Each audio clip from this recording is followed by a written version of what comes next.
Break के बाद स्वागत है आपका। दूसरा रण भीषण चरण में आगे बढ़ेंगे और लगातार इंडिया वॉइस पल पल की अपडेट आप तक पहुंचा रहा है। हर एक चप्पे चप्पे पर रिपोर्टर तैनात हैं और ताजा जानकारी आप तक पहुंचाने की कोशिश करेंगे। इसी बीच उत्तर प्रदेश में दोपहर 1 बजे तक 35.73% मतदान हो चुका है। बिहार में 33.80% हुई वोटिंग।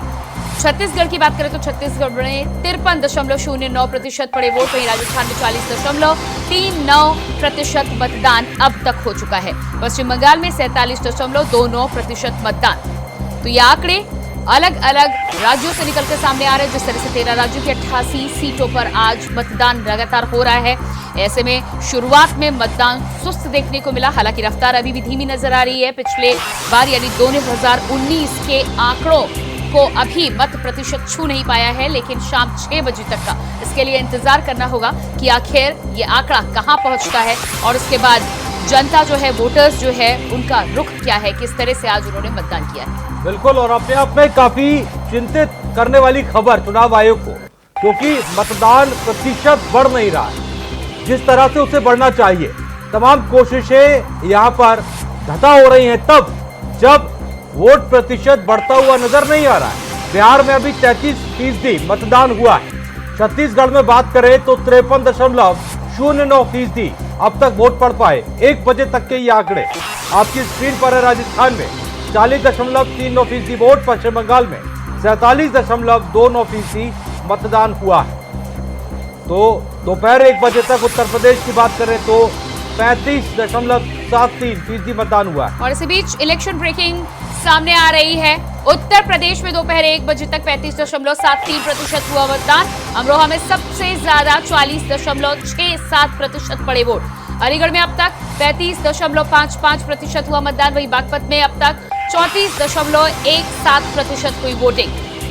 तो उत्तर प्रदेश के आंकड़े दिखा रहे हैं। वही बात बुलंदशहर की करें तो 35.35% मतदान हुआ है। गौतम बुद्ध नगर 36.05% वोटिंग हुई। अलीगढ़ में 35.55% वोट पड़े। अमरोहा में सबसे ज्यादा ये वोट प्रतिशत रहा। बागपत की बात करें, जाटलैंड 34.17% मतदान हुआ है। और बुलंदशहर में अब तक 35.35% मतदान हुआ। गौतम बुद्ध नगर में यह आंकड़ा 36.05 का है। गाजियाबाद की बात करें तो गाजियाबाद में अब तक 33.99% यानी कि करीब 34% तक वोट डाले गए हैं। वहीं मथुरा में 32.70 करीब 33% मतदान हुआ है। मेरठ में 39% हुई वोटिंग। तो कुल मिलाकर आंकड़ा अगर अजितेश हम देखें तो 40 के पार अभी तक आंकड़ा 1 बजे तक नहीं पहुंचा है। और ये चिंता वाली बात है, क्योंकि दोपहर के समय वैसे भी मतदान की गति धीमी हो जाती है और उसके बाद उम्मीद है 4 से 6 के बीच में अगर मत प्रतिशत में कुछ बढ़ोतरी होनी हुई तो वहां पर मतदाता से फिर भी उम्मीद की जा सकती है, क्योंकि जब वोटिंग का टाइम समाप्त होने को होता है तब मतदाता एक बार फिर से घरों से निकलना शुरू करते हैं। लेकिन क्या लगता है आपको कि 1 बजे तक अगर 40 है तो 6 बजे तक लमसम कितना बढ़ सकता है? क्योंकि पिछली बार के आंकड़ों की अगर बात की जाए तो उत्तर प्रदेश में 60% वोटिंग करीब हुई थी। और यही आंकड़ा इस बार भी जो है वो रह सकता है। हालांकि कई जगह पर स्थिति बेहद भयावह है, क्योंकि जहां पर 1 बजे तक भी 33-34% वोट हुआ है, वहां पर अगर हम बात करें दोपहर के समय 1 बजे के बाद तो वैसे भी वोटिंग सेंटर कई सारे जो है वहां पे तो सन्नाटा छा जाता है। और खासतौर पर इस मौसम में जिस तरह की धूप है, और ये भीड़ वापस जो है वो 3 बजे के बाद, और कई जगह तो 3:30-4 से ये लोग आना शुरू होते हैं। तो तब तक जब वोटिंग पड़ेगी तब समझा जा सकता है कि आंकड़ा कितना और बढ़ेगा। अगर बढ़ेगा तो वाकई में ये बहुत खराब तस्वीर है वोटिंग के लिहाज से, जहां पर अब तक कई जगह पर 1 बजे तक जो वोटिंग प्रतिशत का आंकड़ा है वो अब तक 33 और 35% तक पहुंचा है। जी, 13 राज्यों की 88 सीटों पर अजितेश अगर हम बात करें तो खासतौर से बेहद चिंता का विषय उत्तर प्रदेश, बिहार और महाराष्ट्र में बना हुआ है, जहां पर 35% के करीब आंकड़ा पहुंचा है। जबकि बाकी अन्य जगहों की बात करें, त्रिपुरा की बात करें तो पिछली बार की तरह इस बार भी वहां पर बम्पर वोटिंग होती हुई नजर आ रही है। तो ये जो कुछ राज्य हैं जहां पर वोटिंग प्रतिशत हाई होता है, लेकिन उत्तर प्रदेश, बिहार से हमेशा इस तरह की शिकायतें थी। क्या वजह है कि यहाँ का वोटर जो है उदासीन रुख ही अपनाता है? बिल्कुल, और इसको लेकर प्रियंका जी अगर बात की जाए, देखिए कई सारी कोशिशें होती हैं, तमाम राजनीतिक पार्टियां भी हालांकि ये कोशिश करती हैं, चुनाव आयोग की जिम्मेदारी होती है और चुनाव आयोग के बाद ये सबसे बड़ी जिम्मेदारी होती है वोटर्स की। लेकिन ये अपने आप में उदासीन तस्वीर हो जाती है तब जब वोटर्स घर से बाहर नहीं निकलते हैं। और अब उदासीनता की अगर हम बात करें, कई सारे इसके कारण जो हैं वो नजर आते हैं। लोकसभा के 13 राज्यों के 89 लोकसभा क्षेत्रों में चुनाव आज सायंकाल संपन्न हो जाएगा। कुल मिलाकर के 191 सीटों पर आज सायंकाल तक चुनाव की प्रक्रिया संपन्न हो चुकी होगी। देश के अंदर जो उत्साह है, देश के अंदर लोगों के मन में मोदी जी के 10 वर्ष के कार्यों को लेकर के जिस प्रकार की उमंग है, एक सकारात्मक माहौल है, उसको देखते हुए हम कह सकते हैं कि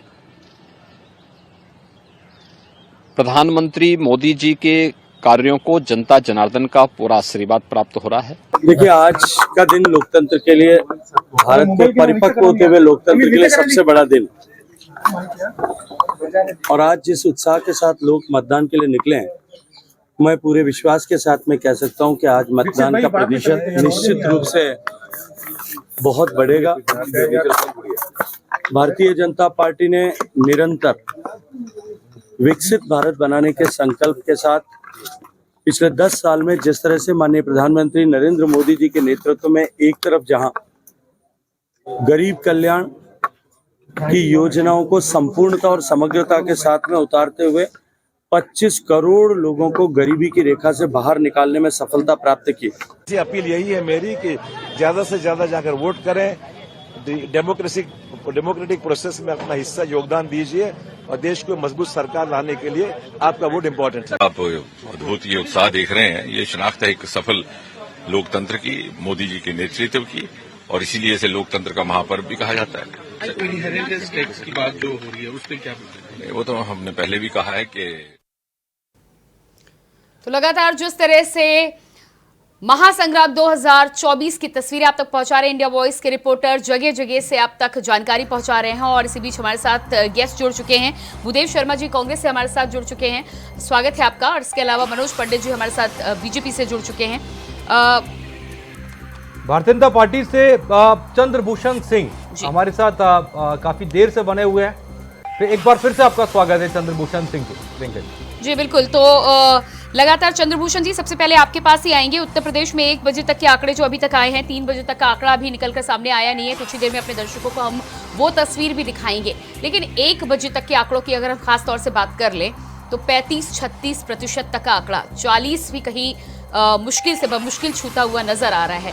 क्या लग रहा है आपको, संतोषजनक है आपके लिए?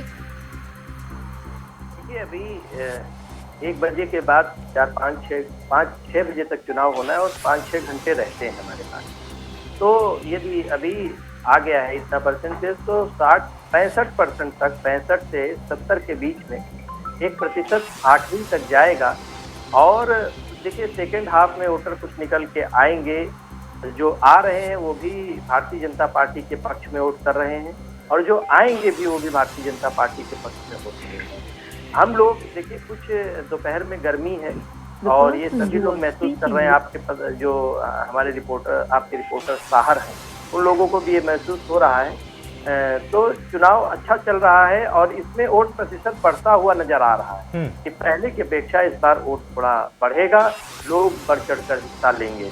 ये नहीं, लेकिन चंद्रभूषण जी ये ठीक है, आप उम्मीद कर रहे हैं और अगर 65 से 70 पर आंकड़ा पहुंच जाए तो बहुत अच्छी बात है।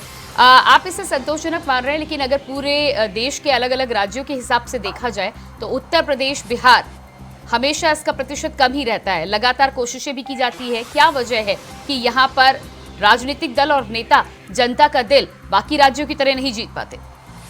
देखिए, मुझे जो अपनी पार्टी का, जिस तरह से भारतीय जनता पार्टी चुनाव को एक उत्सव और पर्व के रूप में लेकर चलती है और वो बड़े उत्साह के साथ उसका आनंद लेती है और चुनाव में जाती है।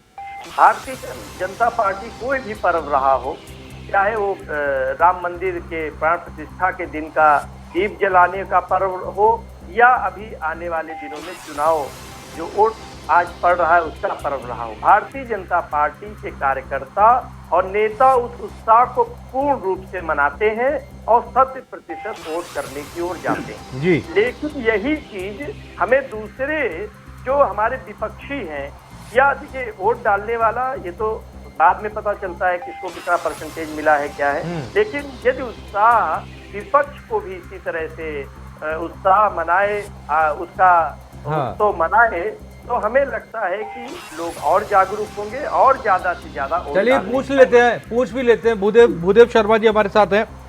भूदेव जी देखिए, हालांकि जिस तरह की तस्वीर निकलकर सामने आ रही है वोटिंग परसेंटेज को लेकर, तो क्या कहेंगे, इतना कम वोटिंग परसेंटेज इस बार है? और ऊपर से चंद्रभूषण जी आप पर आरोप भी लगा रहे हैं, उनका कहना है कि अगर आपने भी उसी तरह मेहनत की होती तो वोटिंग प्रतिशत भी बढ़ जाता थोड़ा। देखिए, सबसे पहले तो आप सभी का धन्यवाद और मैं आपके चैनल के माध्यम से आपके दर्शकों को और जहां पर भी चुनाव हो रहा है तो सभी देशवासियों को मैं ये अपील करता हूं कि ये लोकतंत्र का महापर्व है, ये आपके भविष्य के निर्धारण में भी बहुत बड़ी महत्वपूर्ण भूमिका निभाता है। तो आए अपने अपने घरों से और वोट करें, इसका मतदान करें और इस पर्व को जो क्या है जो अपने लोकतंत्र को, अपने संविधान को बचाने का जो पर्व है उसमें अधिक से अधिक संख्या में जुड़े। अब आपने कहा कि ये आरोप लगा रहे हैं, मुझे ये बताइए कि उत्तराखंड में जहां फर्स्ट चरण का मतदान हुआ वहां ये सुनने में आ रहा था कि कई बूथ पर जो क्या है एक वोटर ने भी वोट नहीं डाला। उत्तर प्रदेश में भी यही सुनने को आया, वहां पर राज्य में इनकी सरकार है, केंद्र में इनकी सरकार है, वहां पर विपक्ष क्या करेगा? तो सरकार से नाराज होकर के सरकार ने कोई काम नहीं किया इसलिए वो वोट डालने के लिए नहीं आई चुनाव आयोग। बिल्कुल, लेकिन भूदेव भाई सरकार से नाराज होकर वो वोट किसको डालेगा? विपक्ष को तो डालेगा ना, लेकिन तब भी नहीं निकल रहा है तो फिर कैसे? मैं वही कह रहा हूँ ना कि ये सवाल तो आप सरकार से पूछिए ना कि आपके राज्य में भी सरकार है, केंद्र में भी सरकार है, उसके बावजूद भी अगर वो आपसे नाराज है, वो बोल रहे हैं कि हमारी जो समस्याएं थी उनके लिए यहाँ सड़क पानी की व्यवस्था नहीं की तो हम वोट नहीं डालेंगे। तो इससे आपको फायदा कैसे हो रहा है? ये कम वोट परसेंटेज भूदेव भाई जो हो रहा है इसमें देखिए, इनका अगर वोटर नाराज है, इनसे नाराज है और वोट डालने नहीं निकल रहा है तो सर वो जो वोट पड़ रहा है या वो नहीं निकल रहा है तो सर उम्मीद आप में नहीं नजर आती क्या उसको? नहीं, मैं बिल्कुल कह रहा हूँ कि ये एक चिंताजनक बात है कि आज देश में जहाँ 21वीं नहीं सुनिए सर, या तो सर मेरी पूरी बात होने दीजिए या बोलिए आप। जब यही सबसे बड़ी समस्या है कि आज टीवी एंकर जो क्या विपक्ष की बात को पूरा ही नहीं होने देते हैं। बड़ी दुख की बात है, सुबह से कई चैनलों पर बैठा हूँ, बीजेपी के प्रवक्ता एक बार नहीं रोकेंगे। अच्छा ठीक है, सारी जगह ऐसे ही हो रहा था, यहाँ नहीं होगा सर, आप बोलिए अपनी बात नहीं हो रहा, लेकिन नहीं ऐसा नहीं होगा, यहाँ नहीं होता है सर, आपको ऐसा लग रहा है, लेकिन अपनी बात बोलिए आराम से। आपने जो सवाल पूछा है उसका जवाब मुझे देने दीजिए। हाँ। देखिए, बड़ी चिंताजनक बात है कि 21वीं सदी का भारत है जहाँ एक और हर व्यक्ति जो क्या है हर चीज से जागरूक हो रहा है, सोशल मीडिया का युग है, हर सूचना उसके पास पहुंच रही है, उसके बावजूद भी अगर वोटर वोट डालने नहीं आता है तो ये जिम्मेवारी चुनाव आयोग की भी बनती है और सरकार की बनती है। विपक्ष की अगर 10% बनती है तो 50% चुनाव आयोग की और 40% सरकार की बनती है जो सत्ता में है। विपक्ष की 10% होती है, बिल्कुल मानते हैं कि उनको विपक्ष को वोट डालना चाहिए, लेकिन इस 90% जिनकी जिम्मेदारी बनती है उसका क्या करोगे आप? अच्छा, आप उससे सवाल पूछिए ना, उनको बोलिए कि ये जनता क्यों आज वोट डालने के लिए नहीं निकल पा रही है। अच्छा भूदेव जी, आपने भी सुना होगा, राजनीतिक पंडितों का कहना होता है कि जब जब वोटर उदासीन होता है तब राजनीति की जो तस्वीर होती है उसमें कुछ खास फेरबदल नहीं होता, और जब जब वोटर बदलाव चाहता है तब बम्पर वोटिंग होती है। देखिए प्रियंका जी, मैं आपको इतना तो मैं कह सकता हूं और बड़े मतलब फूट जोड़ के साथ ये बोल सकता हूं कि इस बार एनडीए गठबंधन की 150 सीटें भी नहीं आने वाली। मोदी जो कहते थे कि मैं डोला उठा के चल दूंगा, वो 4 जून को जो क्या है उत्तराखंड में या हिमाचल में कहीं हिमालय के ऊपर जो क्या है तपस्या करके नजर आए, क्योंकि जो 10 साल उन्होंने जुमला देकर के देश के लोगों को बरगलाने का काम किया था वो घड़ा फूट चुका है। बेरोजगार युवा पूछ रहा है कि तो रोजगार कहाँ है, किसान पूछ रहा है कि हमारी आय दोगुनी क्यों नहीं हुई, महिलाएं पूछ रही है कि हमको सुरक्षा क्यों नहीं मिली, मणिपुर में जो क्या है माता बहनों को निर्वस्त करके सड़कों पर घुमाया गया, हर व्यक्ति इनसे परेशान है। आज एक तरफ आपने देखा हो फर्स्ट चरण का जब मतदान हुआ उसके बाद मोदी जी कभी भी अपने संकल्प पत्र पे बात नहीं करते, बड़े दुर्भाग्य। अरे लेकिन भूदेव जी, अगर ये मामला है तो आपके लिए तो रास्ता बहुत आसान था, आपको बस मतदाताओं के पास जाना था और वोट करने की अपील करनी थी। क्या वहां भी चूक गए आप? अगर आप ये कह रहे हैं कि इतनी नाराजगी है तो उन्हें वोटों में आप तब्दील क्यों नहीं कर पाए? प्रियंका जी, हमने कब कहा कि चूक गए? हम तो बोल रहे हैं ना कि इस बार सरकार इंडिया गठबंधन की बन रही है। 4 जून को आपके चैनल पर बैठेंगे, बात कर लेंगे। अच्छा। आपके स्टूडियो में आकर के बैठ जाएंगे और बताइए 4 जून को 150 से कम सीटें आने वाली है। जितना ये वोट अभी तक पड़ा है, कई जगह पर 40, कई जगह पर 33, कई जगह 35, ये सारा मतलब आपकी तरफ वाला है। जो आपके वोटर्स हैं, इनके वोटर्स निकले ही नहीं घर से, बीजेपी के। जी बिल्कुल नहीं निकल रहा, वोटर नहीं निकल रहा है जी। चंद्रभूषण जी, मैं भाई साहब शर्मा जी को सुन रहा हूँ। बड़ी अच्छी बात है कि ये कह रहे हैं और ये बता रहे हैं कि जो कुछ हो रहा है वो इन्हीं के लिए हो रहा है। इनको ये भी पता है। मैं इनसे पूछना चाहता हूँ कि आप ये बता दीजिए कि आपको कितनी सीटें आ रही हैं। आप दूसरे की गणना तो बहुत अच्छे कर रहे हैं, लेकिन अपनी गणना नहीं आपको पता है कि आप उत्तर प्रदेश में क्या स्थिति है, आपकी मध्य प्रदेश में क्या स्थिति है, राजस्थान में क्या स्थिति है, गुजरात में क्या स्थिति है, हिमाचल में क्या स्थिति है, पंजाब में क्या स्थिति है, दिल्ली में क्या है। आप कहीं पर भी 100 सीटों, 100 तो बहुत, 70 या 50 सीटों से ऊपर कहीं नहीं जा पा रहे। कांग्रेस या इंडी गठबंधन की बात कर रहा हूँ। देखिए, आप समझने का प्रयास कीजिए। जो भी वोटर है, जो लाभार्थी है, जिसके घर बने, जिसने आयुष्मान कार्ड का अपने इलाज के लिए प्रयोग किया, जिसके शौचालय बने, जिसने राशन दे रहा है। देखिए, मोदी जी ने जिन लोगों के घर बनाए हैं ना, वो कहते हैं चुपचाप मोदी जी हम आपके हैं, आपके लिए वोट डालने आ रहे हैं। आपने अपनी पहले की 10 साल की सरकारों में कोई ऐसे काम नहीं किए जो जिस पर जनता निकल कर आए, और अभी भी आपके घोषणा पत्र में कुछ ऐसा नहीं है। हाँ, भूषण जी वो बता देंगे अभी कितनी सीटें आएंगी उनकी। हाँ, मैं बताइए भूदेव शर्मा जी। ये 400 पार कह रहे हैं अपनी पत्र में। ऐसा कुछ नहीं है कि जनता आपको रोकोगे तो मैं जवाब देता हूं। मैं रोक देता हूँ। चंद्रभूषण जी सुन लीजिए एक बारी, वो बता रहे हैं आपकी 400 पार है। अभी भूदेव शर्मा जी बता रहे हैं इंडिया गठबंधन की कितनी है। इनके तो कहते हैं ना कि जुमलेबाज है, 400 पार है। अभी एक नीतीश जी एक सभा में बोल रहे थे कि 4000 पार भी जाएंगे। वो तो 550 सीटें। मोदी जी तो बोल रहे थे कि मुझे 600 करोड़ लोगों ने वोट दिया। तो ये तो जो विदेशों में जाकर के बोल रहे थे, एक दिन अमेरिका में बोल रहे थे कि 600 करोड़ लोगों ने मुझे वोट दिया था। देश की जनसंख्या 140 करोड़। भूदेव जी मुद्दे भी आ रहा है। रही बात राहुल गांधी को आप समझाने तो दोगे, तभी तो मैं जाकर के समझाऊंगा कि कितनी सीटें आ रही हैं। अच्छा, जब मैं ये कह रहा हूँ कि देखिए, जब ये क्या कोई फिक्स तो है नहीं कि कितनी सीटें आएंगी। लोकतंत्र है, जहाँ जितना जीत के आएंगे। सुनिए, सुन लीजिए सर, फिर वही बात आती है कि आप बीच में आपने चंद्रभूषण जी को आप बताओ ना। आपको आप बार सर इस चीज का रोना मत रोया करिए सर, प्लीज। नहीं तो आप जवाब तो गलत बात है। देखिए, आपको पूरा मौका मिलता है, पूरा मौका मिलता है। आपकी बात तो काट नहीं रहा हूँ ना मैं। आपको बराबर सर बोलने का मौका दे रहा हूँ। बोलिए ना, अभी भी बोल रहा हूँ, बोलिए।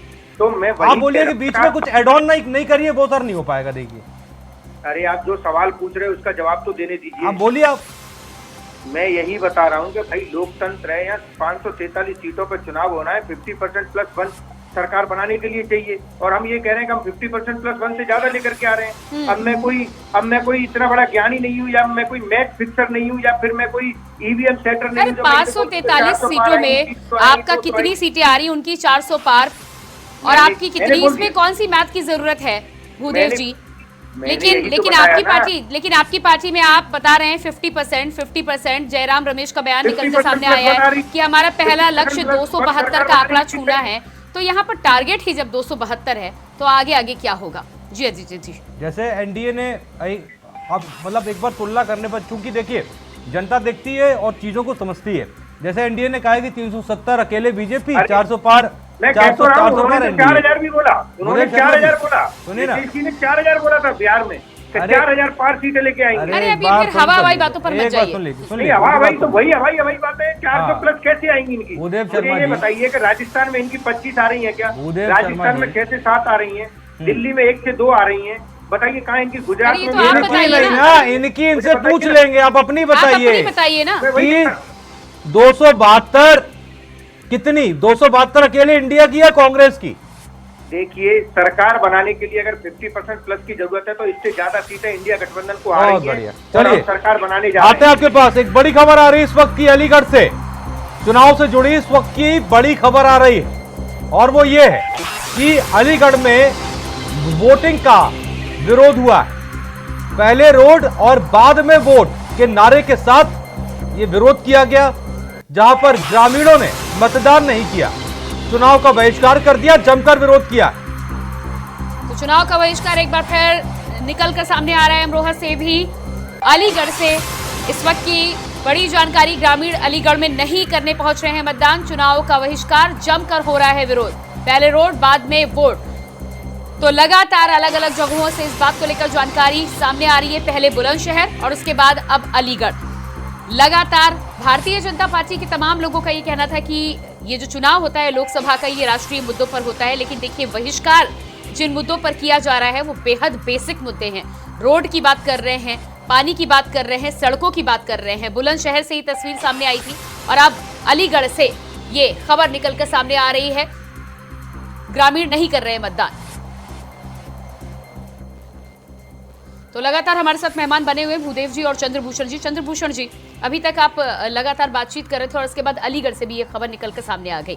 मतदान के प्रतिशत को लेकर हम चिंता कर रहे थे और जब ग्रामीणों में इस तरह का आक्रोश व्याप्त है तो मतदान का प्रतिशत तो गिरेगा ही। बताइए, सड़कों को लेकर चुनाव का बहिष्कार पूर्ण रूप से गांव वालों ने किया है और जमकर विरोध कर। अब गड्ढा मुक्त सड़कों की बात कर रहे थे, कई जगह तो सड़क ही नहीं, विरोध कर रहे हो।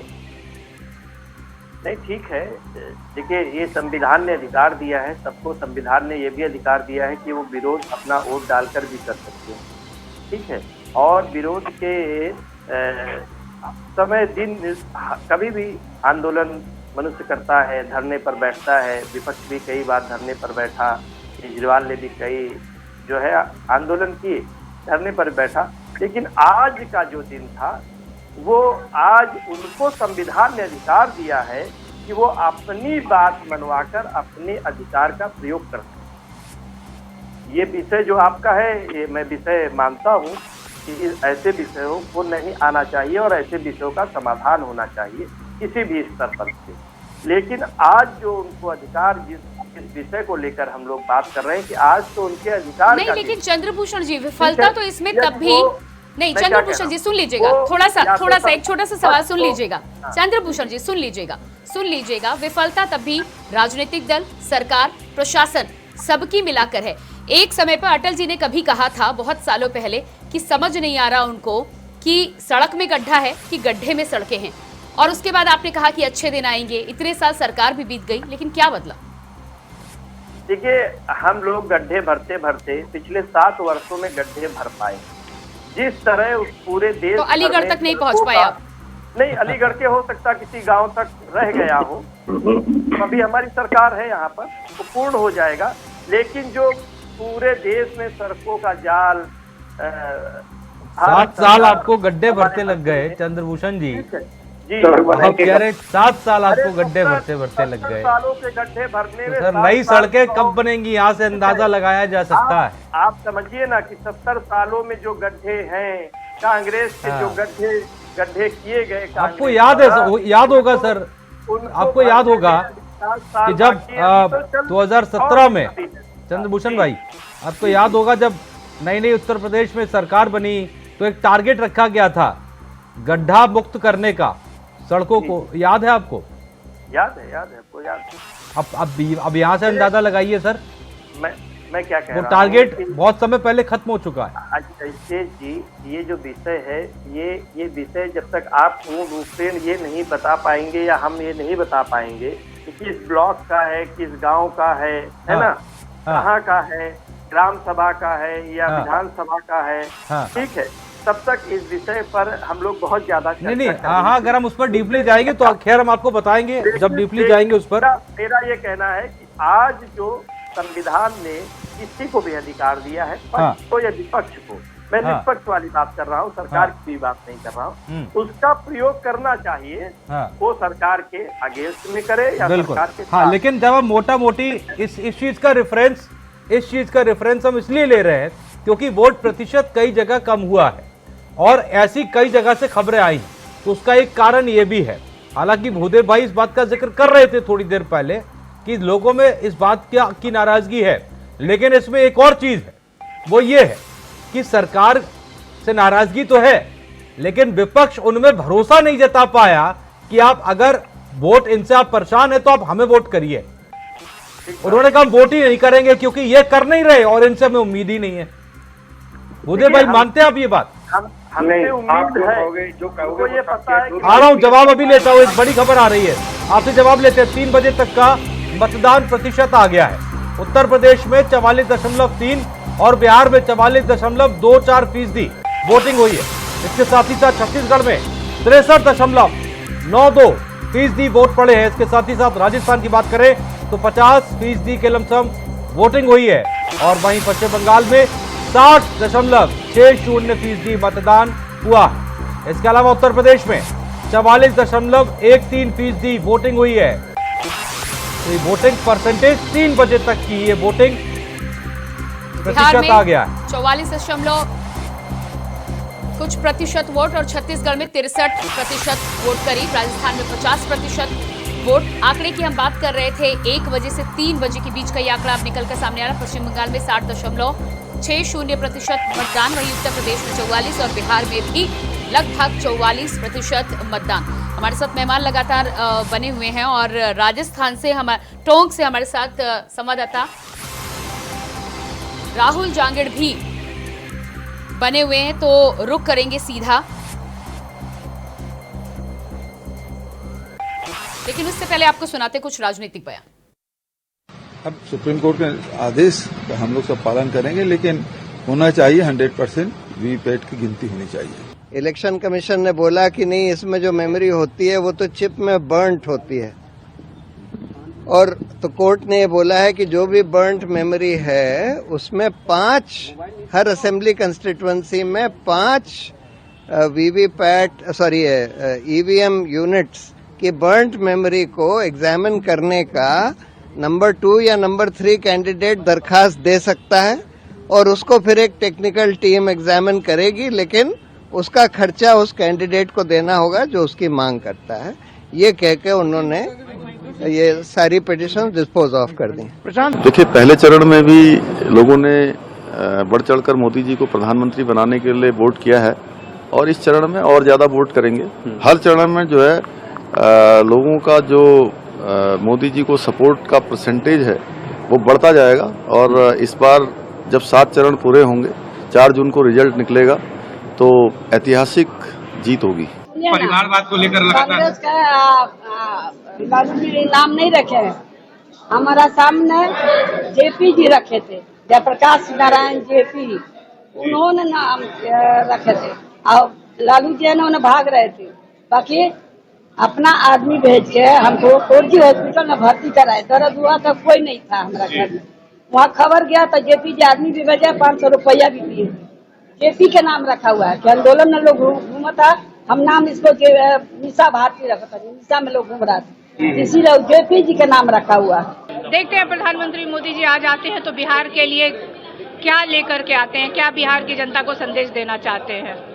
क्या वो बिहार में कोई फैक्ट्री लगवाएंगे? आगे 5 साल जो एक मौका मांग रहे हैं, तो इन 5 सालों में बिहार के लिए प्रधानमंत्री 10 सालों में तो कुछ किया नहीं प्रधानमंत्री जी ने, तो देखते हैं आगे वो जो मौका मांग रहे हैं तो 5 साल में वो किस तरह का वादा, नया वादा लेकर के आए हैं। हमको विस्तार से सुनना है, विलंब हुआ है। हमको कितना अच्छा लगता है, यशस्वी गृह मंत्री और यशस्वी प्रधानमंत्री ने आज से 3 महीने पहले मध्य प्रदेश की धरती पे आह्वान किया था कि फिर एक बार भाजपा सरकार बनना चाहिए, और जनता ने उसको कितना जबरदस्त लिया। 163 की संख्या के साथ सरकार बनाई। मैं आपका आभार मानता हूं और आपको धन्यवाद देता हूं।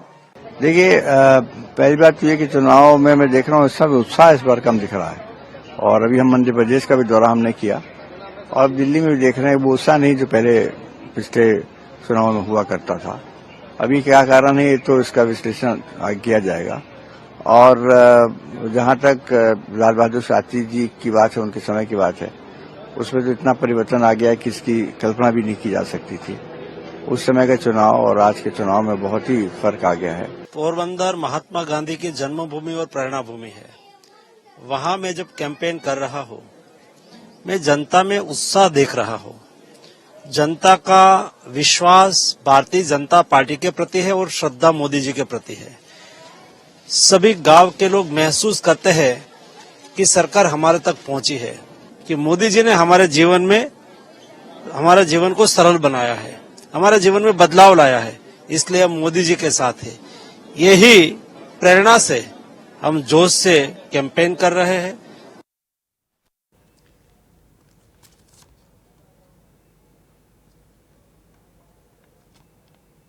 तो ये आपने सुने कुछ राजनीतिक बयान, और हमारे साथ मेहमान लगातार बने हुए हैं। चंद्रभूषण जी बीजेपी से हमारे साथ बने हुए हैं, इसके अलावा भूदेव जी कांग्रेस से हमारे साथ नेता बने हुए हैं। इसके अलावा हमारे साथ टोंक से राजीव जांगीड़ भी संवाददाता जुड़ चुके हैं, और मनोहर सिंह जी जोधपुर से हमारे साथ जुड़े हुए हैं। राहुल, टोंक की बात करें तो 3 बजे तक का मत प्रतिशत अब निकल कर सामने आ चुका है। क्या कुछ स्थिति आपको अपने क्षेत्र में दिखाई दे रही है, और मत प्रतिशत में क्या बढ़ोतरी देखने को मिलेगी?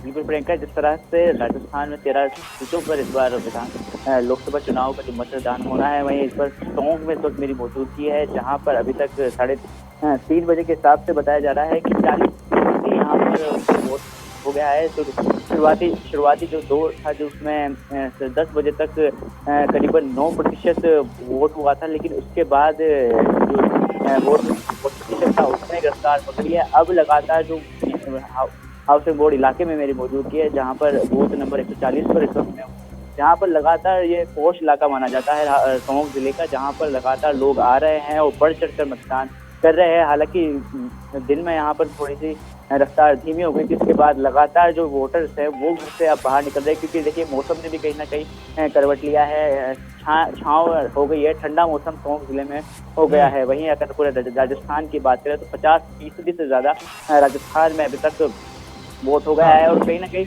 मौसम ने इस बार जो बताता है उनका कहीं ना कहीं राजस्थान में साथ दिया है, क्योंकि बिल्कुल, और इसी वजह से राजस्थान में वोट प्रतिशत जो है वो बढ़ रहा है धीरे धीरे। और राहुल हमारे साथ आप बने रहिए, हमारे साथ मनोज भी बने हुए जोधपुर से। मनोज, जोधपुर में अभी तक, माफ कीजिएगा मनोहर, अभी तक का जो आंकड़ा है वो क्या कह रहा है, और कितना अभी लोगों में इंटरेस्ट और दिखाई दे रहा है वोटिंग सेंटर्स के बाद?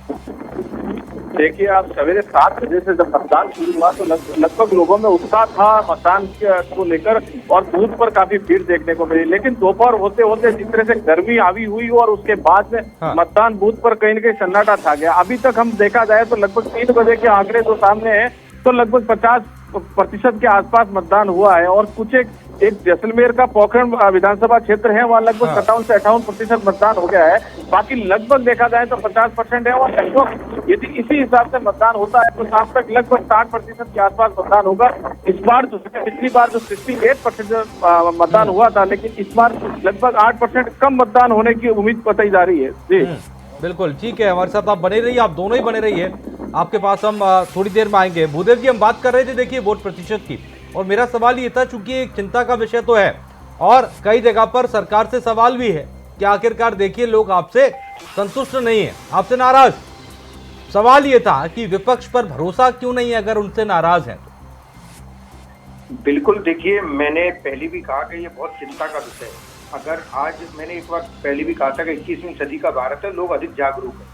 अगर ये स्थिति आज से 20 साल पहले होती तो और कुछ होता तो इसको मान सकते थे, लेकिन आज 2024 में अगर इस तरह की स्थिति पैदा हो रही है, लेकिन उसके परिणाम क्यों नहीं वो वोट डालना है वो साथ के साथ दिखाई दे रहा है। उत्तर प्रदेश में इतने दिन से इनकी सरकार है, उत्तराखंड में इनकी सरकार है, जहाँ भारतीय जनता पार्टी की सरकार राज्यों में, वहीं इस तरह के परिणाम देखने को मिल रहे हैं। अब बताइए छत्तीसगढ़ में कितना अच्छा वोटिंग परसेंटेज है, बताओ पश्चिम बंगाल में, असम में, इन राज्यों में आप देखिए वोटिंग परसेंटेज काफी अच्छा वोटिंग परसेंटेज आ रहा है। मुझे लगता है शाम तक बहुत अच्छा हो जाएगा 6 बजे तक। तो ये जो सवाल है वो चुनाव आयोग की जिम्मेदारी बनती है। आप 2014 में नहीं, सुनिए, 2014 में जब एक बार वोटिंग परसेंटेज बहुत बढ़ चढ़ करके आया था तो चुनाव आयोग, सबने बोला कि मोदी जी के नाम से वोट पड़ा, फिर चुनाव आयोग के नाम से चुनाव आयोग ने बहुत मेहनत की, वोट पड़ा। तो भाई वो चुनाव आयोग अब कहाँ है, क्यों मेहनत नहीं कर रहे, क्यों लोग अब चुनाव का बहिष्कार कर रहे हैं? तो ये जिम्मेवारी कोई विपक्ष की नहीं बनती है। अरे भैया जो वोट पड़ेगा 4 नहीं वो नहीं कह रहा सर, कहने का मतलब वो नहीं था। जिम्मेदारी तो चुनाव आयोग की है, और उससे कम थोड़ी जिम्मेदारी सत्ता पक्ष की। भूदेव जी, कहने का मतलब वो नहीं था। बात ये थी कि जब वोट प्रतिशत कम होता है तो देखिए सवाल सरकार से होगा, और इन्हीं से हो रहा है कि दरअसल जब कहीं बहिष्कार की खबर आ रही है या ये खबर आ रही है कि सड़क नहीं बनी इसलिए वो वोट नहीं डाल रहे हैं, ऐसे में सवाल ये उठ रहा है कि देखिए वोट वो नहीं डाल रहे क्योंकि इनसे नाराज, क्योंकि इनकी सरकार है, इनकी सरकार में उन्हें सड़क नहीं मिली। लेकिन सर अब तो नई सरकार चुनने का उनके पास मौका है ना, वो फिर भी नहीं वोट डाल रहे हैं। इसका मतलब है कि इनसे तो नाराज है और आप पर भरोसा नहीं कर रहे हैं। बिल्कुल, देखिए ये कतई इसका मतलब नहीं होता है कि इनसे नाराज है और वो हम पे भरोसा नहीं कर रहे हैं। देखिए उनका ये विरोध जताने का एक तरीका है कि आज उन्होंने वोट नहीं डाला, जिसका कारण क्या हुआ कि उनकी न्यूज बनी, आप भी दिखा रहे हैं और भी चैनल दिखा रहे हैं उनको, वो इसलिए उन्होंने वोट नहीं डाला। तो ये उनका एक अपना सोचना है, लेकिन मुझे ये लगता है कि उनको वोट डालना चाहिए, चाहे वो किसी भी पार्टी को डालें, और वोट डाल करके अपना विरोध प्रदर्शन दर्ज करना चाहिए। आते हैं भूदेव जी आपके पास। तो अजितेश जी, भूदेव जी ये तो मानने को तैयार हैं कि 2014 में बम्पर वोटिंग हुई थी, लेकिन ये मानने को तैयार नहीं है कि कहीं ना कहीं विपक्ष अगर और मजबूती दिखाता तो ये जो मामला है वो पलटा जा सकता था। हमारे साथ लगातार राहुल भी बने हुए हैं। राहुल, लगातार जिस तरह से मत प्रतिशत को लेकर हम बात कर रहे हैं, टोंक सीट की खासतौर से अगर बात करें तो कड़ा मुकाबला तो देखने को मिल ही रहा है, लेकिन अब क्योंकि 3 बजे तक का समय बीत चुका है तो झुकाव किस ओर ज्यादा नजर आ रहा है जनता का? बिल्कुल प्रियंका, जिस तरह से राजस्थान की हॉट सीट मानी जाती है टोंक सवाई माधोपुर, क्योंकि एक और सचिन पायलट का यह गढ़ माना जाता है। उसके बाद बताते चले कि सचिन पायलट के सबसे करीबी माने जाने वाले विधायक हरीशचंद्र मीणा को यहाँ से कांग्रेस ने टिकट दिया है। वहीं आपको पता चला कि 10 साल से खुद यहाँ पर बीजेपी के जो प्रत्याशी है सुखबीर सिंह जोनापुरिया, वो यहाँ से लगातार तीसरी बार यहाँ से प्रत्याशी है। दोनों के बीच में कड़ा मुकाबला इस बार देखने को मिला है, क्योंकि बीजेपी का इस बार ये टास्क है कि भारतीय जनता पार्टी को राजस्थान में हैट्रिक करनी है, तो वही कांग्रेस के इस बार टोंक में खासकर है, क्योंकि सचिन पायलट का यह गढ़ है। तो टोंक में सचिन पायलट के लिए ये बड़ा टास्क है कि हरीशचंद्र मीणा को यहाँ से जिता। आपको बता दें कि गुजर और मीणा बाहुल्य इलाका टोंक को माना जाता है। ऐसे में दोनों पार्टियों के लिए कहीं ना कहीं कश्मकश राजस्थान की टोंक और सवाई माधोपुर लोकसभा सीट पर देखने को मिल रही है। झुकाव की बात करें तो हालांकि सुखबीर सिंह जोनापुरिया का इस बार टोंक और सवाई माधोपुर में विरोध देखने को मिला है। वही अगर हरीशचंद्र मीणा की बात करें तो हरीशचंद्र मीणा से एक खास जुड़ाव इस बार लोगों का देखने को मिल रहा है। जी बिल्कुल, जाहिर सी बात है कुछ अलग ही इस बार जो है वो रुझान राजस्थान से आ रहे हैं। हालांकि आप 14 की बात करें, 19 की बात करें, बीजेपी के लिए बम्पर यहाँ पर फायदा जो था वो परिणाम में निकला था, लेकिन इस बार जैसा कि खबरें आ रही हैं उसके अनुसार उतना जो है वो फायदा नजर नहीं आ रहा है। मनोहर, जोधपुर की बात करें, गजेंद्र सिंह शेखावत एक मतलब हॉट सीट भी कही जाती है जोधपुर, और गजेंद्र सिंह शेखावत का जब नाम आता है तो नाम अशोक गहलोत का भी आ जाता है, क्योंकि अशोक गहलोत से एक लंबी अदावत चलती है राजनीति के अंदर उनकी। और अभी चुनाव से यहाँ पर वोटिंग से 1-2 दिन पहले ही एक विवाद भी लगातार सामने आया। हालांकि शेखावत साहब की तरफ से गहलोत जी को घेरा भी गया उसको लेकर, और कहा गया कि दरअसल एक विवाद उत्पन्न हुआ वो फोन टैपिंग से जुड़ा हुआ और ओएसडी से जुड़ा कुछ विवाद। ये एक बड़ा पॉइंट बन गया इस वक्त। और वोटिंग में जब लोग वोट डालने आ रहे हैं तो क्या कह रहे हैं, क्या उनके लिए एक बड़ा मुद्दा है ये?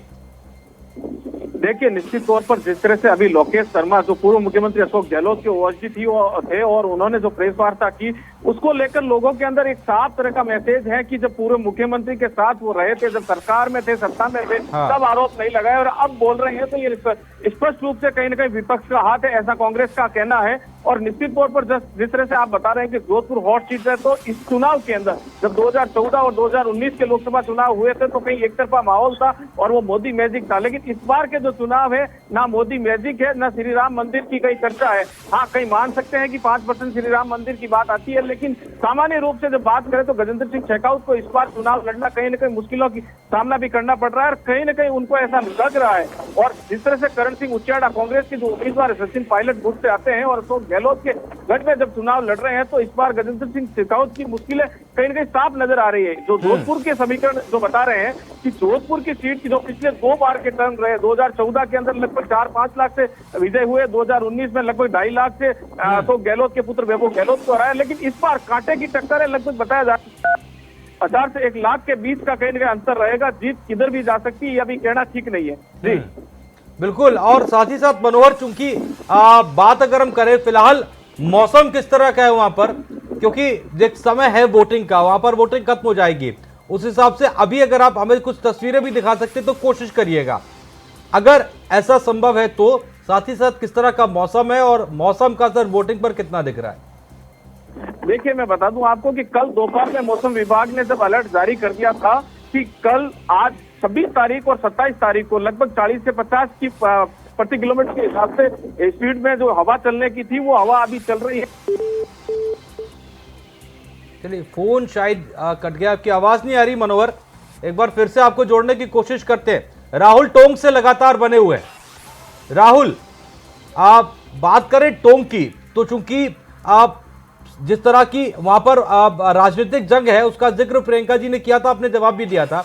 फिलहाल अगर हम वहां पर भी, चूंकि राजस्थान के लिए मौसम हर बार जरूरी होता है वोटिंग के लिए, किस तरह का मौसम है, मौसम का असर वोटिंग पर किस तरह से दिख रहा है, और शाम तक जब तक वोटिंग है तब तक किस तरह की उम्मीद है वहां पर भीड़ भाड़ देखने की?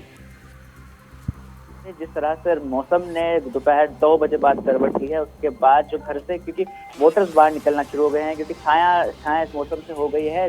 हल्की जो पूरे टोंक जिले के अंदर कई जो इलाके थे वहाँ हल्की हल्की रिमझिम बारिश हुई है। अभी मैं हमारे कैमरामैन को कहूँगा, कैमरामैन दिखाइए किस तरह से मौसम में किस तरह से करवट ली है। देखिए, हवा चल रही है। कहीं आपको बता दूं कि अजितेश की कहीं ऐसे बूथ थे वहाँ तो तेज हवा के कारण टेंट तक उड़ गए जी। तो प्रशासन की कहीं ना कहीं भूल चूक तो देखने को मिली है, लेकिन वोटर्स कहीं ना कहीं बढ़ चढ़कर घर से निकल रहे हैं क्योंकि छाया हो गई है।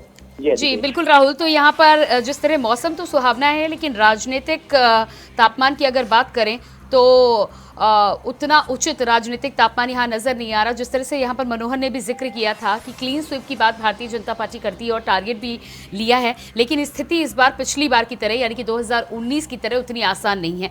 क्या लग रहा है आपको, किन किन सीटों पर फेरबदल की संभावना है? बिल्कुल, राजस्थान के 13 सीटों पर दूसरे चरण में मतदान होना है। ऐसे में राजस्थान की 6 वो हॉट सीट बनी हुई है जिन पर इस बार राजस्थान में बीजेपी और कांग्रेस के बीच में कड़ा मुकाबला देखने को मिल रहा है।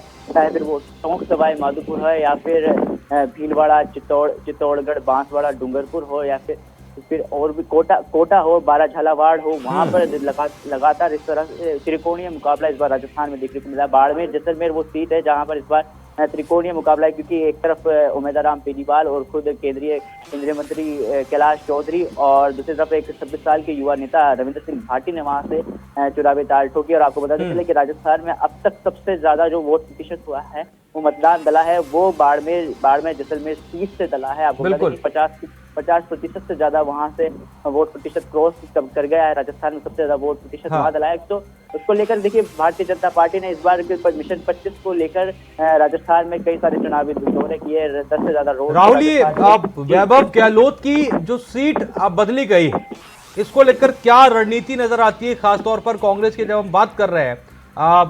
जालौर भेज दिया गया है। बिल्कुल अजीत जी, जिस तरह से पूर्व मुख्यमंत्री के जो बेटे हैं वैभव गहलोत, उनको इस बार जालोर दिया है। बताया जिस तरह से इंडिया वॉइस की खास बातचीत में खुद लोकेश शर्मा ने एक आरोप उन पर लगाया था कि इस बार जो वैभव गहलोत को कहीं ना कहीं बचाने के लिए जालोर सीट इस बार खुद पूर्व मुख्यमंत्री अशोक गहलोत ने उनके लिए चुनी है, क्योंकि आपको बता दें कि खुद जो पूर्व मुख्यमंत्री अशोक गहलोत है, ऐसे तो जोधपुर में उनका खासा वर्चस्व है, लेकिन बताया जा रहा है कि इस बार जो वैभव गहलोत है उनको जालोर इसलिए भेजा है क्योंकि जालोर में इस बार बता दें कि अच्छी पकड़ जो कांग्रेस की वहां पर देखने को मिल रही है। इसलिए बताया जा रहा है कि जो वैभव गहलोत है उनका जो फ्यूचर है कहीं ना कहीं वो सिक्योर है। उसको लेकर खुद पूर्व मुख्यमंत्री अशोक गहलोत कहीं ना कहीं अकेले होकर वहां पर चुनावी प्रचार प्रसार कर, उनका जो पूरा परिवार है वो लगातार वैभव गहलोत के चुनावी प्रचार प्रसार में जुटा हुआ है। 2019 के चुनाव से सख्ते में आ गए थे और उसके बाद जालोर जो है वो भेज दिया गया था। मनोहर इस वक्त एक बार फिर से हमारे साथ जुड़ गए हैं। मनोहर, अपनी बात पूरी करिए, फोन कट गया था, आवाज नहीं आ रही थी, अपडेट हम तक आ नहीं पाया था। देखिए, मैं निश्चित तौर पर मैं कहना चाहूंगा, जैसा आप वैभव गहलोत की बात कर रहे हो, तो पूर्व मुख्यमंत्री अशोक गहलोत के पुत्र जब जोधपुर से पिछली बार चुनाव लड़े थे और इस बार के समीकरण कुछ अलग थे, इस वजह से वैभव गहलोत को जालोर सीट पर भेजा गया और दूसरी ओर जैसे करण सिंह उचेड़ा जो सचिन पायलट गुट से आते हैं उनको मैदान में उतारा गया। लेकिन ये कह सकते हैं कि कहीं न कहीं बदलाव हुआ, उस बदलाव के बाद कहीं न कहीं समीकरण जो धरातल पे है चुनावी समीकरण, वो उनमें कई रोचक मुकाबले इस बार देखने को मिले। और निश्चित तौर पर जिस तरह के मतदान प्रतिशत दिख रहे हैं राजस्थान के अंदर, पिछली बार जो पिछले प्रथम चरण के अंदर 12 सीटों पर मतदान हुआ और आज 13 सीटों पर मतदान है, तो ये भी आने वाले समय में कई रोचक इस तरह के जो नतीजे हैं वो सामने आएंगे, क्योंकि जो पिछले नतीजे थे उस टाइम बम्पर वोटिंग हुई थी, लेकिन इस बार नहीं हो रही है। तो और दूसरा आज मौसम भी कहीं न कहीं साथ नहीं दे रहा है, जिस तरह से हवा चल रही है, आंधी है। और सबसे बड़ी बात इस बीच एक जोधपुर संभाग की बड़ी सीट जो हॉट सीट है जैसलमेर बाड़मेर, वहां की भी बात करना चाहूंगा। जिस तरह से रविंद्र सिंह भाटी जब सीयू से विधायक बनते हैं और लोकसभा चुनाव के अंदर जब एंट्री करते हैं तो वहां की त्रिकोणीय मुकाबला हो जाता है। और आज अभी तक जो आंकड़े मिल रहे हैं तो कहीं न कहीं बम्पर वोटिंग बाड़मेर जैसलमेर में देखने को मिल रही है। अभी तक के हिसाब से अपन बात करें तो लगभग 63% 60% के आसपास वोटिंग बाड़मेर जैसलमेर में हो चुकी है। तो निश्चित तौर पर बाड़मेर का मुकाबला कहीं न कहीं रोचक होता हुआ नजर आ रहा है। जी बिल्कुल, रेगिस्तान में अगर पानी गिर जाए तो जाहिर सी बात है लोकतंत्र के पर्व पर एक शुभ संकेत ही माना जा सकता है। भूदेव शर्मा हमारे साथ बने हुए हैं। भूदेव जी, राहुल गांधी कह रहे थे कि राजा की जान ईवीएम में कैद है और सुप्रीम कोर्ट ने कह दिया है कि चुनाव ईवीएम से ही होगा। और ईवीएम जो है इसको जो है एक तरह से उन्होंने जो वीवीपैट को लेकर मांग की गई थी उसे उन्होंने सारी अर्जियां खारिज कर दी हैं। जी बिल्कुल, देखिए कुछ सवालों के जवाब तो आपने पहले ही दे दिए थे। 400 पार, किसको पता है भाई 400 पार है क्या मतलब है इसका? अरे हम बोल रहे हैं कि आप सरकार बनाओगे तो 50% प्लस से जितनी भी अधिक सीट आएंगी सरकार बनेगी। अब अगर एक तरफ जहां इलेक्शन कमीशन से अगर कोई सवाल पूछा जाता है वो शायरी पढ़ रहे हैं, भाई इनका काम शायरी पढ़ने का है क्या? तो निश्चित तौर पर सरकारी संस्थाओं पे जो सवाल उठ रहे हैं वो तो किसी से चुके नहीं है। एक सवाल आपने अभी पूछा था थोड़ी देर पहले कि वोटिंग परसेंटेज कम क्यों हुआ, तो मैं आपको बता देना चाहता हूँ, आपने विपक्ष पे सवाल उठाया कि विपक्ष सरकार से तो चलो नाराज थे लेकिन विपक्ष भी अपनी ओर नहीं मोड़ पाया। आप मुझे ये बताइए कि मीडिया भी लोकतंत्र का चौथा स्तंभ होता है, मीडिया को भी जाकर के चुनाव प्रचार करना चाहिए था, समझाना चाहिए था कि आप वोट डालिए, तो मीडिया क्यों सोया हुआ है भैया? उसको भी अरे भूदेव शर्मा जी, अब आपसे अगर सवाल पूछा जाता है तो आप कभी बीजेपी और मीडिया कर दिया सर ईवीएम मतलब पर। अपना काम कहीं भूदेव शर्मा जी आप खुद तो करिए, जिम्मेदारी लीजिए ना। देखिए भूदेव जी, पहले सवाल सुन लीजिएगा। आपसे सीटों पर बात की जाती है तो आप सीटों पर ठीक आंकड़ा यहाँ पर देते नहीं है। आप कह रहे हैं बीजेपी 400 पार कह रही है, क्यों कह रही है? ये तो साइकोलॉजिकल और स्टेट ऑफ माइंड भी होता है ना। आप ये बताइए लड़ाई हमेशा माना जाता है कि लॉजिक के साथ ही साथ कहीं ना कहीं दिमागी इच्छा शक्ति पर भी जीती जाती है। और जब आप यहां पर बोल रहे हैं कि आप 50% लेकर आएंगे या पहला लक्ष्य आपका 272 है, तो पहली हार तो आपने वही मान ली, ना। और फिर आप मीडिया पर सवाल उठा रहे हैं। अरे मीडिया अपना काम कर रहा है, हर जगह कर रहा है। गलत, आप यही चीज तो मैं बताने की कोशिश कर रहा हूँ कि मीडिया जो लोकतंत्र का जिसको चौथा स्तंभ माना जाता है वो देश के लोगों को भटकाने का कैसे काम कर रहा है? अरे आप यहाँ बैठे हैं ना सर, आप बातचीत कर रहे हैं सर, और तब भी आप ये बात कह रहे हैं। नहीं, मैं आपको बराबर बोलने का मौका दिया जाता है, आपसे आपकी बात पूछी जाती है, आपके सामने सरकार से तीखा सवाल किया जाता है, और आपने सर ये एक रोना बना लिया हर बार का। सर ये गलत बात है। नहीं, ये तो वही बात हो गई ना भूदेव जी कि बैटिंग आप नहीं कर पा रहे हैं और दोष आप हर बार बॉलर को दे रहे हैं। आपके सामने सवाल करते हैं कि नहीं करते हैं? अब आप एंकर हो, आप बोलते रहो, आप हमारी सुनो मत। अभी भी कहाँ सुन रहे हो आप इस चीज को एक कवच बना लीजिए सर। नहीं, आपने कवच बना लिया है कि हमारी आवाज नहीं उठाई जाती है, हमारी आवाज नहीं उठाई जाती है। हमारे यहाँ बैठे हैं सर, आपसे लगातार आपकी आवाज सुनी जा रही है। बोलिए। सुनी जा रही है, आप बार बार बीच में टोक देते हो, पूरी मेरी बात को सुनने नहीं देते। सर अगर आप देखिए भाषण देने के लिए बैठे हैं सर तो वो नहीं हो पाएगा। हम आपको टोकेंगे सर, टोकेंगे इसलिए क्योंकि सर बात मुद्दे की होगी, उसके बाद आगे बढ़ा जाएगा। समय भी कीमती होता है सर।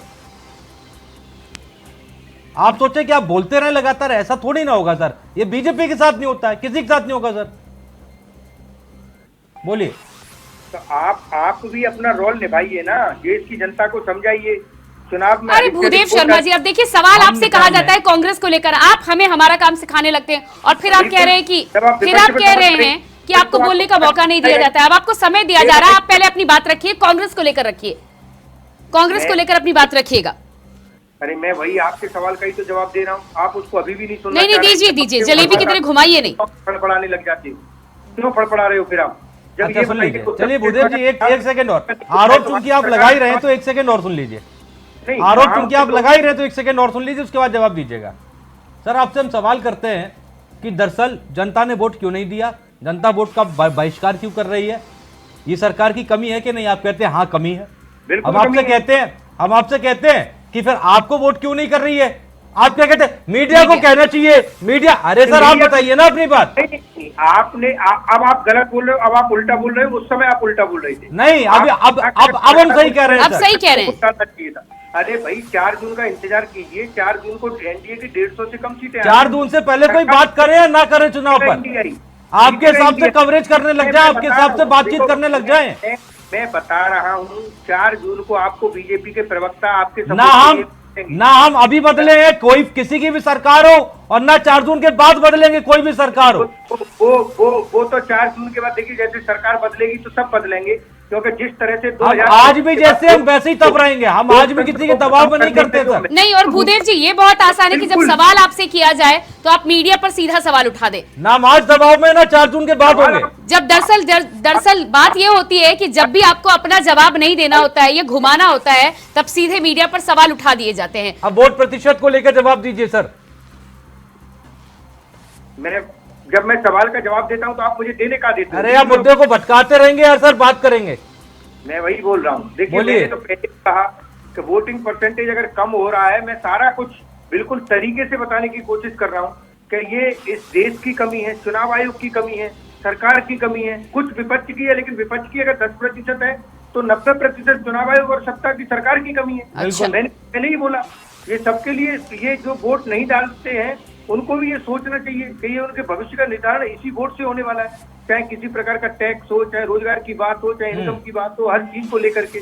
तो ये बात तो जनता को समझना चाहिए, इसके लिए तो हम खुद दुखी हैं। लेकिन अगर आप ये कहो कि नहीं विपक्ष भी नहीं समझा पाया, अरे विपक्ष के पास संसाधन क्या है? मीडिया भी सरकार का, सारी सरकारी संस्थाएं सरकार की, हर कोई सरकार के ऊपर, तो विपक्ष क्या करेगा? चलिए भूदेव जी, जनता खुद बताएगी। 4 जून भूदेव जी स्थिति आपकी समझ सकते हैं, क्योंकि बहुत चिंता की बात है कि ना आपकी सरकार सुनती है, ना मीडिया सुनती है, और अब तो जनता पर भी जनता भी नहीं सुनती, जनता को आप समझा नहीं पा रहे हैं। तो मोदी मीडिया और बीजेपी की नहीं, देखिए जिस तरह से बौखलाया हुआ है फर्स्ट चरण के मतदान के बाद और सेकंड चरण में। अरे गोदी मीडिया की बजाय अपनी सीटों पर आप टारगेट करते ना भूदेव जी, तो मुझे लगता है फैसला बदल जाता। 272 के बजाय अगर आप यही कहते कि 300 पार मिल रहा है, तो मुझे लगता है जनता का रुझान कहीं ना कहीं बदलने की कोशिश आप करते।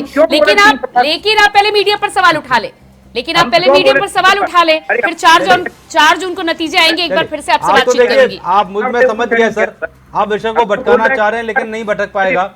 ईवीएम पर सर जवाब दे दीजिए, सुप्रीम कोर्ट ने जो टिप्पणी की है उस पर जवाब दे दीजिए। नहीं, मैं क्या इसके बाद भी आपका रोना जारी रहेगा ईवीएम को लेकर? नहीं, हमने कब कहा कि ईवीएम को लेकर रोना जारी रहेगा? अरे भाई देश की जनता की अगर मांग है तो उसको सुप्रीम कोर्ट को भी मानना चाहिए, सरकार को मानना चाहिए, चुनाव। अरे जनता की मांग क्या है सर? जो याचिकाएं लगाई थी, फैसला सुप्रीम कोर्ट की बात मानते हैं, सुप्रीम कोर्ट पर आप भरोसा करते हैं ना सर? व्यक्ति को अगर कोई समस्या है, अभी इलेक्टोरल बॉन्ड को लेकर आप सुप्रीम कोर्ट की पीठ थपथपा रहे थे ना सर, आप कह रहे थे ना बहुत बढ़िया फैसला आया। सुन लीजिए, अब आप सुन लीजिए या मेरे को सुनने दीजिए। हाँ, देश की 63% जनसंख्या, यानी कि विपक्ष को पढ़ने वाला 63% जनसंख्या का वोट विपक्ष को पड़ता है, जिसका प्रतिनिधित्व विपक्षी पार्टियां कर रही हैं। हाँ। अगर 63% जनसंख्या की ये मांग है तो उस मांग को सुप्रीम कोर्ट को भी सुनना चाहिए, सरकार को भी सुनना चाहिए, चुनाव आयोग को भी सुनना चाहिए, इसमें कोई दोहराई नहीं है। हाँ। देश में एक लोग को भी कोई दुख होता है तो उसका समाधान करना चाहिए। ये तो 63% जनसंख्या मांग कर रही है। ठीक है सर, बिल्कुल। फैसला किसको करना चाहिए? आप अगर बैलेट पेपर से चुनाव नहीं करवा सकते तो वीवीपैट की सारी पर्चियों को तो गिनवा सकते हो। फैसला किसको करना चाहिए मैं ये पूछ रहा हूँ। लेकिन लोगों के मन की शंका तो दूर हो जाएगी ना। मैं सर पूछ रहा हूँ, फैसला किसको करना चाहिए? दूर हो जाएगी मांग पर फैसला किसको करना चाहिए? का जो नारा दे रहे हैं तो ये क्या लोगों के मन में मांग पर फैसला किसको करना चाहिए? मांग पर फैसला किसको करना चाहिए? आपकी मांग पर फैसला कौन करेगा सर? जनता करेगी 4 जून को। अच्छा, तो वोट चुनाव तो ईवीएम से ही हो रहा है सर?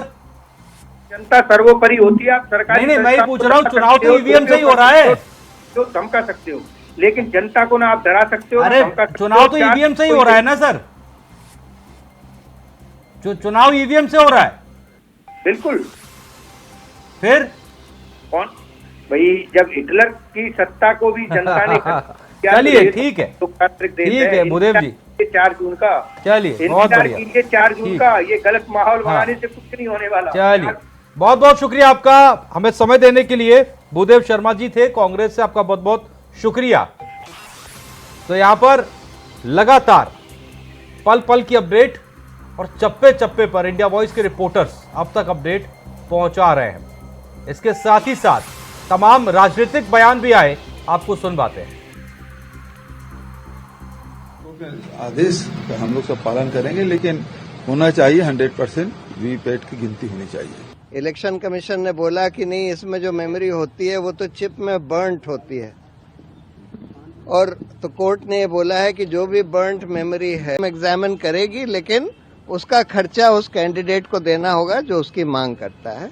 ये कह के उन्होंने ये सारी पिटीशन डिस्पोज ऑफ कर दी। देखिए, पहले चरण में भी लोगों ने बढ़ चढ़कर मोदी जी को प्रधानमंत्री बनाने के लिए वोट किया है, और इस चरण में और ज्यादा वोट करेंगे।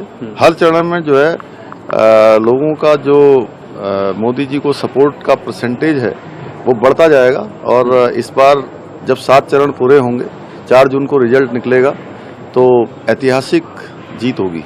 परिवारवाद को लेकर कांग्रेस का लालू जी नाम नहीं रखे हैं, हमारा सामने जेपी जी रखे थे, जयप्रकाश नारायण जेपी, उन्होंने नाम रखे थे, और लालू जी ने उन्हें भाग रहे थे। बाकी अपना आदमी भेज के हमको कोर्जी हॉस्पिटल में भर्ती कराए, दर्द हुआ तो कोई नहीं था हमारा घर में। वहाँ खबर गया तो जेपी जी आदमी भी भेजा, 500 रुपया भी दिए। जेपी के नाम रखा हुआ है कि आंदोलन में लोग घूमा था, हम नाम इसको निशा भारती रखा था, निशा में लोग घूम रहा था, इसीलिए जेपी जी का नाम रखा हुआ है। देखते हैं प्रधानमंत्री मोदी जी आज आते हैं तो बिहार के लिए क्या लेकर के आते हैं, क्या बिहार की जनता को संदेश देना चाहते हैं। क्या वो बिहार में कोई फैक्ट्री लगवाएंगे? आगे 5 साल जो एक मौका मांग रहे हैं, तो इन 5 सालों में बिहार के लिए प्रधानमंत्री 10 सालों में तो कुछ किया नहीं प्रधानमंत्री जी ने, तो देखते हैं आगे वो जो मौका मांग रहे हैं तो 5 साल में वो किस तरह का वादा, नया वादा लेकर के आए हैं। हमको विस्तार से सुनना है, विलंब हुआ है। हमको कितना अच्छा लगता है, यशस्वी गृह मंत्री और यशस्वी प्रधानमंत्री ने आज से 3 महीने पहले मध्य प्रदेश की धरती पे आह्वान किया था कि फिर एक बार भाजपा सरकार बनना चाहिए, और जनता ने उसको कितना जबरदस्त लिया। 163 की संख्या के साथ सरकार बनाई। मैं आपका आभार मानता हूं और आपको धन्यवाद देता हूं।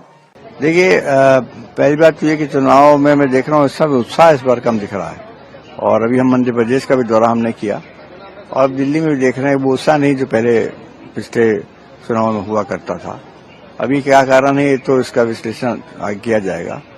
और जहां तक लाल बहादुर शास्त्री जी की बात है, उनके समय की बात है, उसमें तो इतना परिवर्तन आ गया है कि इसकी कल्पना भी नहीं की जा सकती थी। उस समय का चुनाव और आज के चुनाव में बहुत ही फर्क आ गया है। पोरबंदर महात्मा गांधी की जन्मभूमि और प्रेरणा भूमि है। वहां मैं जब कैंपेन कर रहा हूं, मैं जनता में उत्साह देख रहा हूं। जनता का विश्वास भारतीय जनता पार्टी के प्रति है और श्रद्धा मोदी जी के प्रति है। सभी गांव के लोग महसूस करते हैं कि सरकार हमारे तक पहुंची है, कि मोदी जी ने हमारे जीवन को सरल बनाया है, हमारे जीवन में बदलाव लाया है, इसलिए हम मोदी जी के साथ हैं। यही प्रेरणा से हम जोश से कैंपेन कर रहे हैं। Come and cast your vote. That is the message. BJP is going to win all over the country. Where is the doubt?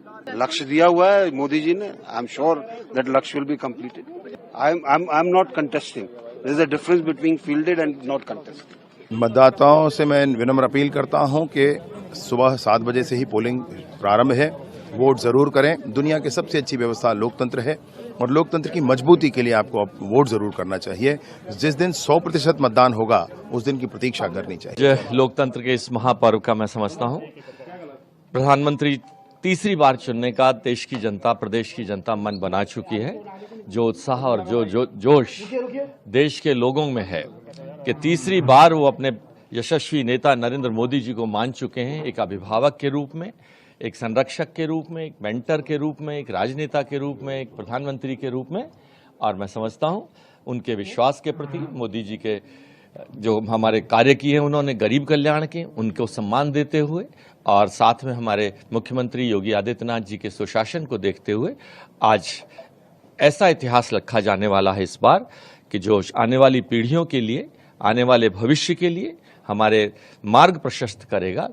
आप मेरा चेहरा देख सकते हैं, वो चार्म, वो हैप्पीनेस, वो पॉजिटिविटी हमेशा मैंने मेरी जिंदगी में कैरी ऑन किया है और वही कैरी ऑन करके आज मैं मतदान करने जा रही हूँ। हनुमान चालीसा जब पठन किया, मेरे सास ससुर का आशीर्वाद लिया, उन्होंने औक्षवान किया, तो मुझे लगता है कि पॉजिटिवनेस जो जिंदगी में है, जो मोदी जी, अटल बिहारी वाजपेयी जी, हमारे देश के सुषमा स्वराज जी जिस तरीके से देश के प्रति योगदान, अमित शाह जी योगदान दे रहे हैं, वो पॉजिटिवनेस मेरे में है और मैदान है, हर कोई लड़ सकता है। सबको शुभकामनाएं। देखिए, जो कल से हम देख रहे हैं इलेक्शन कमीशन ऑफ इंडिया से एक लेटर हमने देखा जिसमें यहाँ से फीडबैक लिया जा रहा है कि भाई हम इलेक्शन हमें डेफर करने के लिए कई लोगों ने लिखा, कई पार्टीज ने लिखा, इसके बारे में हमें बताइए।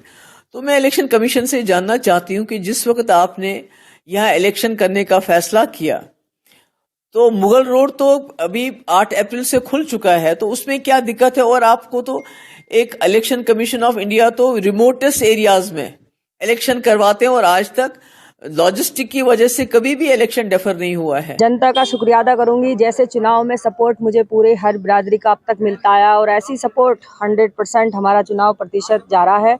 अच्छी वोट पड़ रही है, शांतिपूर्वक चुनाव हो रहा है। कहीं गड़बड़ कुछ दिखाई दे रही है तो थोड़ी सी छुटपुट जो ये तो चलती रहती है, लेकिन हम डीएम साहब से पूरी शिकायत कर रहे हैं और हम ये बेईमाना गड़बड़ बिल्कुल नहीं होने देंगे।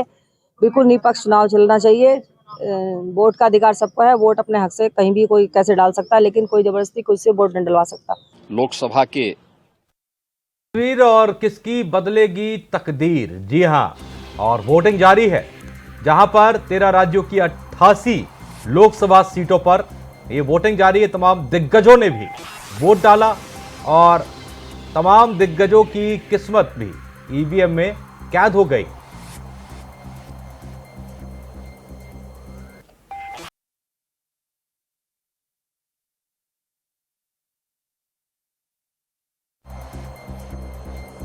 ब्रेकिंग अमरोहा से तेज गेंदबाज मोहम्मद शमी ने किया मतदान। क्रिकेटर मोहम्मद शमी ने पैतृक गांव अलीपुर में किया मतदान। आपको अपनी सरकार चुनने का हक। मोहम्मद शमी ने अलीपुर में की वोटिंग। अपने पसंद की प्रत्याशी को वोट दीजिए। मोहम्मद शमी ने सभी से वोट करने की अपील। स्कूल, कॉलेज, मेडिकल, यही सब मुद्दे होते हैं। सहसपुर अलीनगर के रहने वाले हैं मोहम्मद शमी। अपने गृह क्षेत्र में जाकर उन्होंने वोटिंग की है। तेज गेंदबाज मोहम्मद शमी ने किया मतदान। इसके साथ ही साथ जनता से मतदान करने की अपील भी की है।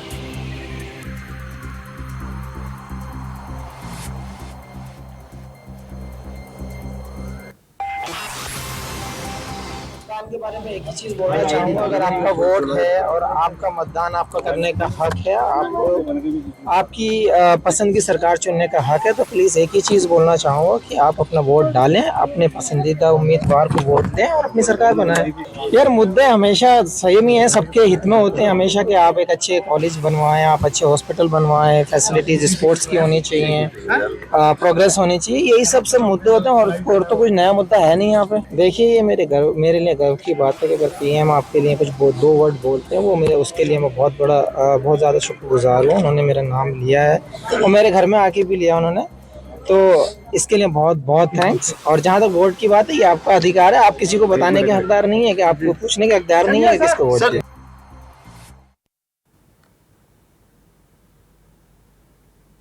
मोहम्मद शमी मतदान करने के बाद जनता से भी मतदान करने की अपील की है। और इसी बीच हमारे साथ मेहमान जुड़ चुके हैं। हमारे साथ डॉक्टर एसके दुबे जी, सपा प्रवक्ता, जुड़ चुके हैं। स्वागत है आपका। इसके अलावा राजनीतिक विश्लेषक पिंटू तोमर जी हमारे साथ जुड़ चुके हैं। आपका भी बहुत बहुत स्वागत है। और देवेंद्र प्रमुख जी, भारतीय जनता पार्टी से नेता, हमारे साथ जुड़ चुके हैं। आपका भी बहुत बहुत स्वागत है। डॉक्टर एसके दुबे जी, आपके पास आऊंगी।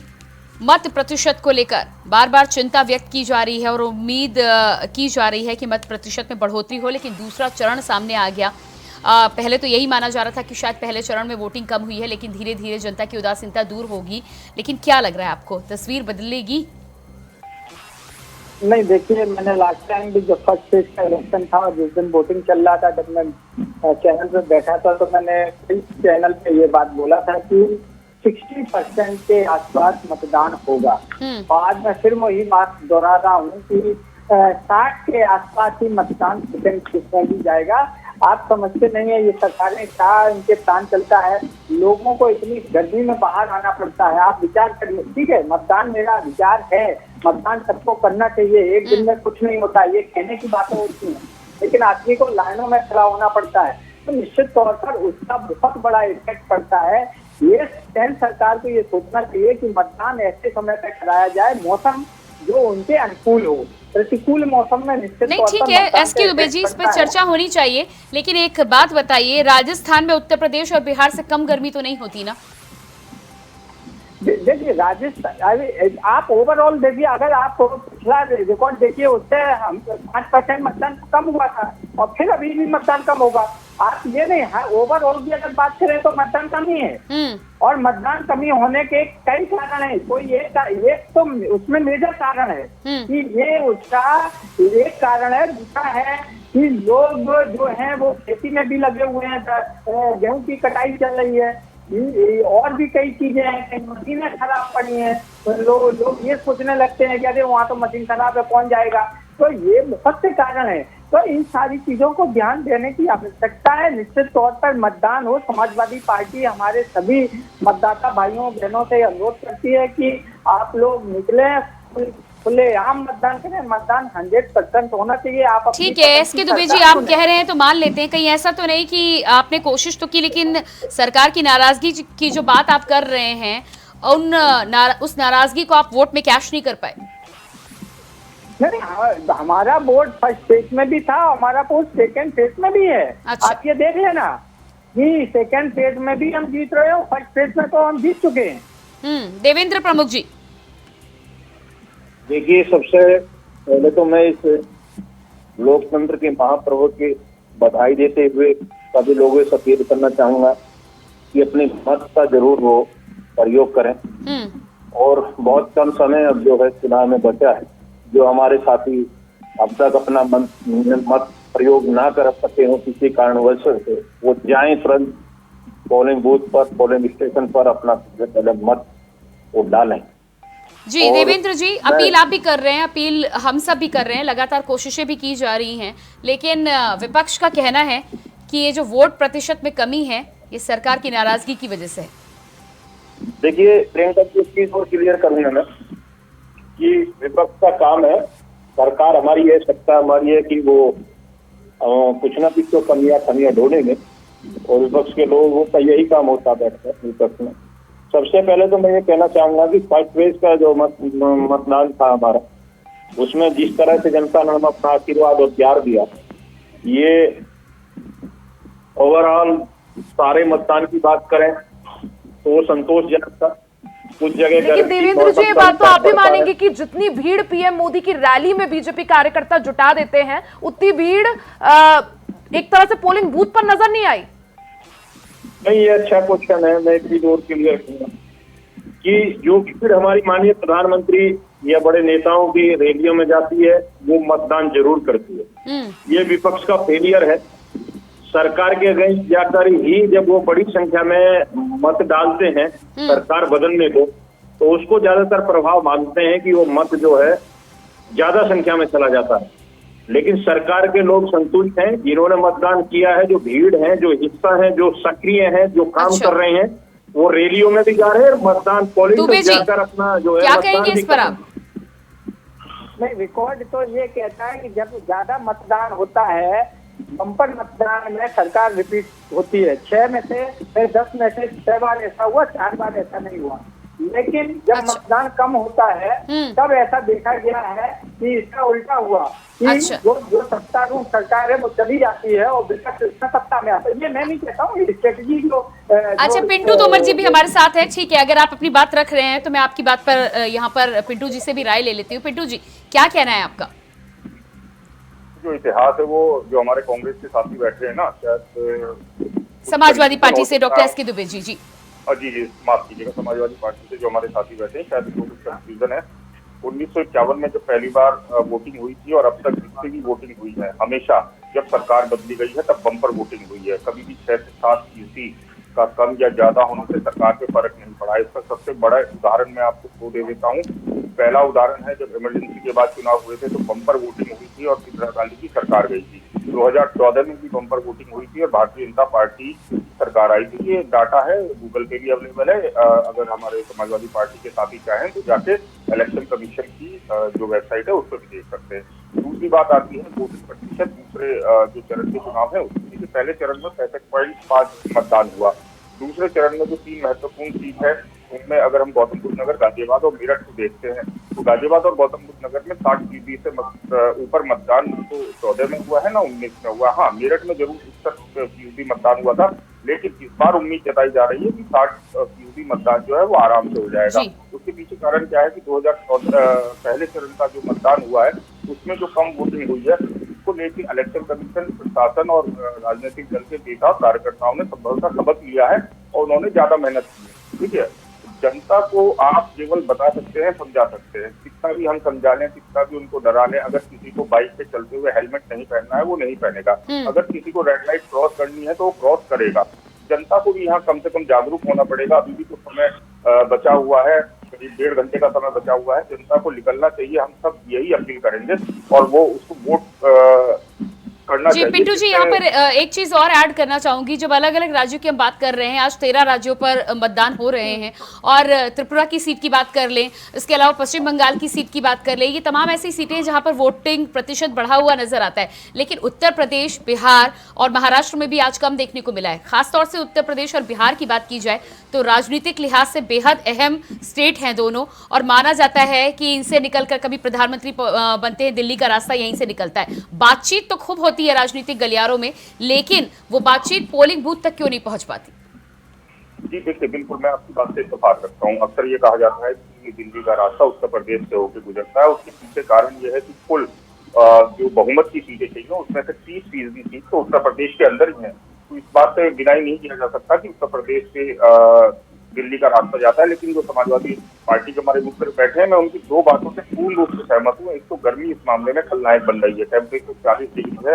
उसके अलावा गाँव में जो गेहूं काटे जा रहे हैं वो भी एक बड़ा मुद्दा है, क्योंकि मौसम किसी भी दिन बदल सकता है। अगर बारिश होगी तो किसान के पूरे साल की मेहनत बेकार हो जाती है। लेकिन यहाँ हमें एक चीज और गौर करनी पड़ेगी। अभी जो 3 बजे का डाटा आया है उसको जब मैं देख रहा था तो जो देहात क्षेत्र हैं, चाहे वो गाजियाबाद के हों, चाहे वो बागपत के हों, चाहे वो मेरठ के हों, चाहे गौतम बुद्ध नगर के हों, नोएडा में बनिस्पत कम है वोटिंग प्रतिशत, जबकि जेवर और खुर्जा में अधिक है। इसी तरीके से गाजियाबाद से जो 2 देहात क्षेत्र हैं, धौलाना और लूनी, उसमें ज्यादा है। और शहरी क्षेत्र जो साहिबाबाद जिसमें इंदिरापुरम वगैरह सब आता, हाई राइज बिल्डिंग है, वहां पे कम है। देहात क्षेत्र में अधिक वोटिंग हो रही है, लेकिन गर्मी इसमें कहीं ना कहीं खलनायक है। और इसके अलावा जो किसान खेती करता है, जिसके गेहूं इस वक्त खड़े हैं, जिसको काटना है, बारिश का डर सता रहा है, ये 2 कारण जो हमारे समाजवादी पार्टी के ने उठाए, ये मेन कारण इसमें हो सकते हैं। लेकिन पिंटू जी, सवाल यही कि आखिर वजह क्या है? क्या सिर्फ मौसम या बाहरी परिस्थितियों को एक वजह माने, या फिर राजनीतिक जो दल हैं उनकी भी इसमें एक भागीदारी थी कि मुद्दे ऐसे नहीं थे कि जनता को घरों से बाहर निकाल पाए और मतदान केंद्र तक पहुंचा पाए? देखिए, बिल्कुल मैं आपकी इस बात से पूर्ण रूप से सहमत हूँ। उसके पीछे मैं आपको कारण बता सकता हूँ। कांग्रेस ने करीब 55 साल से ज्यादा का शासन किया। फिलहाल बीजेपी 10 साल के शासन के बाद वोट मांग रही है। उत्तर प्रदेश में अगर हम देखें तो योगी जी के 7 साल हो चुके हैं। समाजवादी पार्टी में अखिलेश यादव ने 2012 से 17 में शासन किया। उससे पहले उनके पिताजी मुलायम सिंह जी सत्ता में रहे। बसपा की प्रमुख मायावती जी 4 बार मुख्यमंत्री रह चुके। लेकिन इस चुनाव में अगर आप देख रहे होंगे ना, जनता जो उदासीन है, उसके पीछे कारण क्या है? उसके पीछे कारण ये है कि ये अपने कार्यकाल के गुड वर्क नहीं बता रहे हैं। ऐसा नहीं है कि सरकार के पास है नहीं, हर सरकार के पास, हर नेता के पास उसके जिस समय उसकी सरकार थी बहुत शानदार गुड वर्क है, लैंडमार्क काम है, लेकिन वो नहीं गिना रहे हैं। वो बस एक दूसरे पे हमलावर हैं। अगर कांग्रेस की बात करें तो वो ये कहते हैं कि मोदी ने ये किया, मोदी ने जो किया वो मोदी बताएगा। आपको बताना चाहिए कि आपने क्या किया। उसी तरीके से भारतीय जनता पार्टी के लोग बता रहे हैं कि कांग्रेस की सरकारों में ये हुआ, कांग्रेस की सरकारों में जो हुआ वो कांग्रेस जवाब देगी, जबकि उनको ये बताना चाहिए कि उन्होंने 10 साल में क्या किया, उत्तर प्रदेश में 7 साल में क्या किया। जनता इस बात को भी लेकर बेहद उदासीन है और ये रवैया बदलना चाहिए। हालांकि पहले चरण के चुनाव के बाद आपने देखा होगा कि टीका टिप्पणी तीखी हुई है, आक्रामक तेज हुआ है। और ऐसा लग रहा है कि आज चुनाव खत्म होने के बाद जो 5 चरण के चुनाव बचे हुए हैं, नेताओं की भाषा उसमें और तीखी होगी निजी हमले होंगे और आक्रामकता और आएगी। जी बिल्कुल देवेंद्र जी, आपके पास मैं आती हूँ। जिस तरह से पिंटू जी ने यहाँ पर जिक्र किया है, वाकई तमाम ऐसे कारण और मुद्दे हो सकते हैं, लेकिन बड़ी बात यहाँ पर जिस तरह से चुनाव में बहिष्कार देखा गया है, चाहे अलीगढ़ की बात कर ले या बुलंदशहर की बात कर ले, तमाम मुद्दों पर बातचीत होती है। फिर चाहे विपक्ष की बात करें, विपक्ष मोदी हटाओ और बीजेपी हटाओ की बात करता है, और देवेंद्र जी भारतीय जनता पार्टी की बात करें तो दूसरी बार सरकार के बाद तीसरी बार आप जनता के बीच में पहुंच रहे हैं। ऐसे में अगर इस बार का मत प्रतिशत 2019 के मुकाबले कम होता है तो कहीं ना कहीं आपके लिए भी ये चिंता का विषय हो सकता है। अच्छा क्वेश्चन है प्रियंका जी, और पिंटू जी ने भी एक क्वेश्चन किया है। भाई हमें जनता के बीच में जाकर जो है एक दूसरे की कमियां और खामियां की बजाय अपनी उपलब्धि बतानी चाहिए। मैं डिबेट का हिस्सा रहता हूं और कई बार विपक्ष के साथी जो हैं हम पर हमला करते हैं, तो जब हम हमले का स्वीकार करते हैं, देखते हैं, तो उसमें उनके पास कोई मुद्दा नहीं होता, और वो मुद्दा नहीं होने की वजह से ही ये दिशाहीन होता है कि आप हमारे विकास पर या सुशासन पर चर्चा करें या जो कमियां रही हैं उनको गिनाएं, जनता के बीच में चीज लेकर जाएं कि हम इस वजह से जो सरकार को गुजर रही है। आपके पास कोई मुद्दा पूरे 9 वर्षों तक, लगभग 9.5 वर्षों तक बराबर इस चीज पर चर्चा डिबेट रही कि विपक्ष जो है सरकार को किस मुद्दे पर दे रहे थे, और सरकार ने हमेशा अपनी उपलब्धि बताई। 370 हो, 35 हो, राम मंदिर हो, या सीमाओं की सुरक्षा हो, या सुशासन उत्तर प्रदेश जैसे प्रदेश का सुशासन हो जिसकी चर्चा पूरे रोल मॉडल के तौर पर दुनिया में की जाती है, भारत में नहीं। हमारे पास इतने मुद्दे थे, हमने लोगों के लिए काम किए, शौचालय उज्ज्वला के तहत। नहीं, लेकिन देवेंद्र प्रभु जी बीच में आपको टोकूंगी यहाँ पर। तमाम मुद्दों की आप बात कर रहे हैं, वो आप लगातार करते भी रहे राजनीतिक मंचों से, लेकिन बहिष्कार तो सड़कों और गड्ढों पर ही हुआ ना। देखिए, मैं वहीं आ रहा हूँ बहिष्कार पर। बहिष्कार करने वाले लोग जब अभी सरकार पे हमारे साथी कह रहे थे कि बम्पर जो चुनाव की बात होती है कि वोटिंग जो होता है, अगर सरकार की नीतियां पसंद नहीं आती तो निश्चित विपक्ष के लोग इकट्ठा होकर जोश के साथ सरकार को उतारने के लिए काम को बढ़ावा देते हैं। और हमने कहा कि हमने 2014 के बाद 19 में अब किया, 19 के बाद 24 अब कर रहे हैं। मैं गारंटी के साथ ये कह रहा हूँ कि टोटल वोट पोल में भारतीय जनता पार्टी जो 400 की बात कर रही है, पूरा भरोसा है कि एक एक व्यक्ति जो भीड़ का हिस्सा होता वो ही वोट का हिस्सा है। ये विपक्ष नाकाम रहा। ठीक है, आती हूँ मैं आपके पास में डॉक्टर एस के दुबे जी। देवेंद्र जी, उसका परिणाम है कि वो मत प्रतिशत ठीक है, आती कम हूँ हुआ है। डॉक्टर एस के दुबे जी, जिस तरह से बहिष्कार की अगर बात करें, वो मुद्दों की बात यहाँ पर पिंटू जी ने की, बहिष्कार अगर हुआ और जनता अगर मतदान करने के लिए बाहर नहीं निकली तो सरकार से नाराजगी है, ये तो समझ में आता है, लेकिन आप भरोसा क्यों नहीं जता पाए जनता का अपने ऊपर? नहीं, देखिए इसमें और भी कारण है। ऐसा नहीं है कि जनता भरोसा हम पे कर रही तभी तो हम आ रहे हैं ना। और रहा भारतीय जनता पार्टी ने उत्तर प्रदेश में, और अभी तो ये पूरे देश का मैटर बन रहा है ठाकुरों की बेइज्जती करना। ठाकुरों की बेइज्जती जो भारतीय जनता पार्टी के नेता मंत्री ने की है, उसका आक्रोश बहुत जबरदस्त है ठाकुर जाति में। अरे एस के दुबे जी, अब आप फिर से ठाकुरों की, मैं सड़कों की बात कर रही हूँ, आप ठाकुरों पे आ गए। अरे सुनिए तो सही, पूरी बात तो सुनिए। ठाकुर, हिंदू, मुसलमान, गुर्जर, जाट, ब्राह्मण, ये खत्म हो गया। ये चुनाव का हिस्सा नहीं रहा। ये अब चीज खत्म होगी। आप मुद्दे में बात करिए, बहुत कीमती समय है। ये हिंदू मुसलमान लाकर आप जो है शुरुआत करते हैं, बाद में फिर भगते हैं। बात सुनिए तब तो कहते हैं कि माइनॉरिटी की बात हो रही है, हिंदू मुसलमान की बात हो रही है। अरे भैया, कब तक करते रहोगे इन चीजों को? अब तो आप तो मुद्दे पे बात कीजिए ना। मुक्त पार्टी बोली जाती थी, आज ब्राह्मण और ठाकुर दोनों को तिरस्कार कर दिया है। भाई, ब्राह्मण और ठाकुर हमारा देश है, हमारा वोट है। आप कैसे ठेकेदारी ले लेंगे कि ब्राह्मण आपका है, ठाकुर आपका है? मैं कहता हूँ सर्व समाज, सर्व समाज की बात कीजिए। एस के दुबे जी, पहले मुद्दे पर आ जाइए, मुद्दे पर आइए। मैंने सवाल सड़कों और गड्ढों पर किया, आप ठाकुरों की बात फिर कर लीजिएगा। अभी 5 चरण चुनाव बाकी है जी। ठाकुर ब्राह्मण फिर गिरा हुआ, वैसे समाज ओबीसी एससी हमारा देश है। महंगाई चरम सीमा पे, लोग टट्टी लगा रहे हैं सोसाइटी में, गांव में, मेन रोड पर कि भारतीय जनता पार्टी के नेताओं का आना वर्जित है। भैया, एक समाज की पार्टी है आप लोगों की, सबकी मार रहे हैं। IND ... एक समाज की पार्टी है, अल्पसंख्यक की पार्टी है। सबकी अल्पसंख्यक में हमारी हिस्सेदारी है। आप उनकी बात करते अच्छे लगते हैं। मैं कौन हूँ? मैं कौन हूँ? मैं कौन हूँ? मैं कौन हूँ? मैं कब कह रहा हूँ कि आप कौन है? मैं ये कह रहा हूँ जिनकी बात आप कर रहे हैं वो कौन है? नहीं, मैं कौन हूँ? वो कौन है? मेरा नाम तो देखा ना आपको। ब्राह्मण तो आपके हो गए, ओबीसी और SC/ST किसके हुए? मैं जरा ये पूछना चाहूंगा। माइनॉरिटी किसकी हुई मैं पूछना चाहूंगा कि आप ठाकुर ब्राह्मणों की बात करोगे भाई? पिछड़ा। अरे आप MOI के समीकरण तक ठीक से, MOI में से आपका जो है M बचगा वाई खत्म हो गया, दलित तो भारतीय जनता पार्टी के साथ जुड़ गया। ये देश की समझ में आ गया पर आपकी समझ में नहीं आया। मुझे इस बात पहले की फेज चिंता में है। गए, दूसरे फेज में गए और तीसरे में भी आप देखना, तीसरे चौथे पांचवें और सातवें तक एकदम डाउन हो जाएंगे। और इंडिया साइनिंग जो 2004 में चला था, चलिए ठीक है, लेकिन SK दुबे जी, मेरे सवाल का जवाब आपने तभी भी नहीं दिया।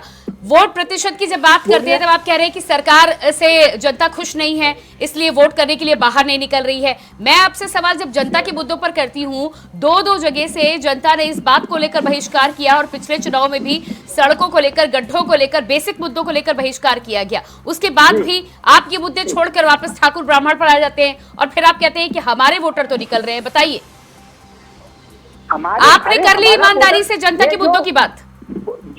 जो वोटिंग हो रहा है वो किसका है? वो वोटिंग मेरा है। अरे ये तो 4 जून को पता चलेगा ना। आपके पास ऐसा कौन सा जादुई यंत्र है जिससे आपको आज से पता चल गया? मैं घूमता हूँ इसलिए मेरे को मालूम है। अच्छा, मैं घूमता हूँ इसलिए मालूम है। अच्छा। नहीं तो मेरे को भी, अगर मैं भी आपकी तरह स्टूडियो में बैठा रहूं। अरे मैं भी SK दुबे जी, ठीक है आप मेरे से थोड़ा ज्यादा घूमते होंगे, लेकिन ऐसा नहीं है मैं दिन भर यही बैठती हूँ। ऐसा नहीं है कि मैं दिन भर यही बैठती हूँ।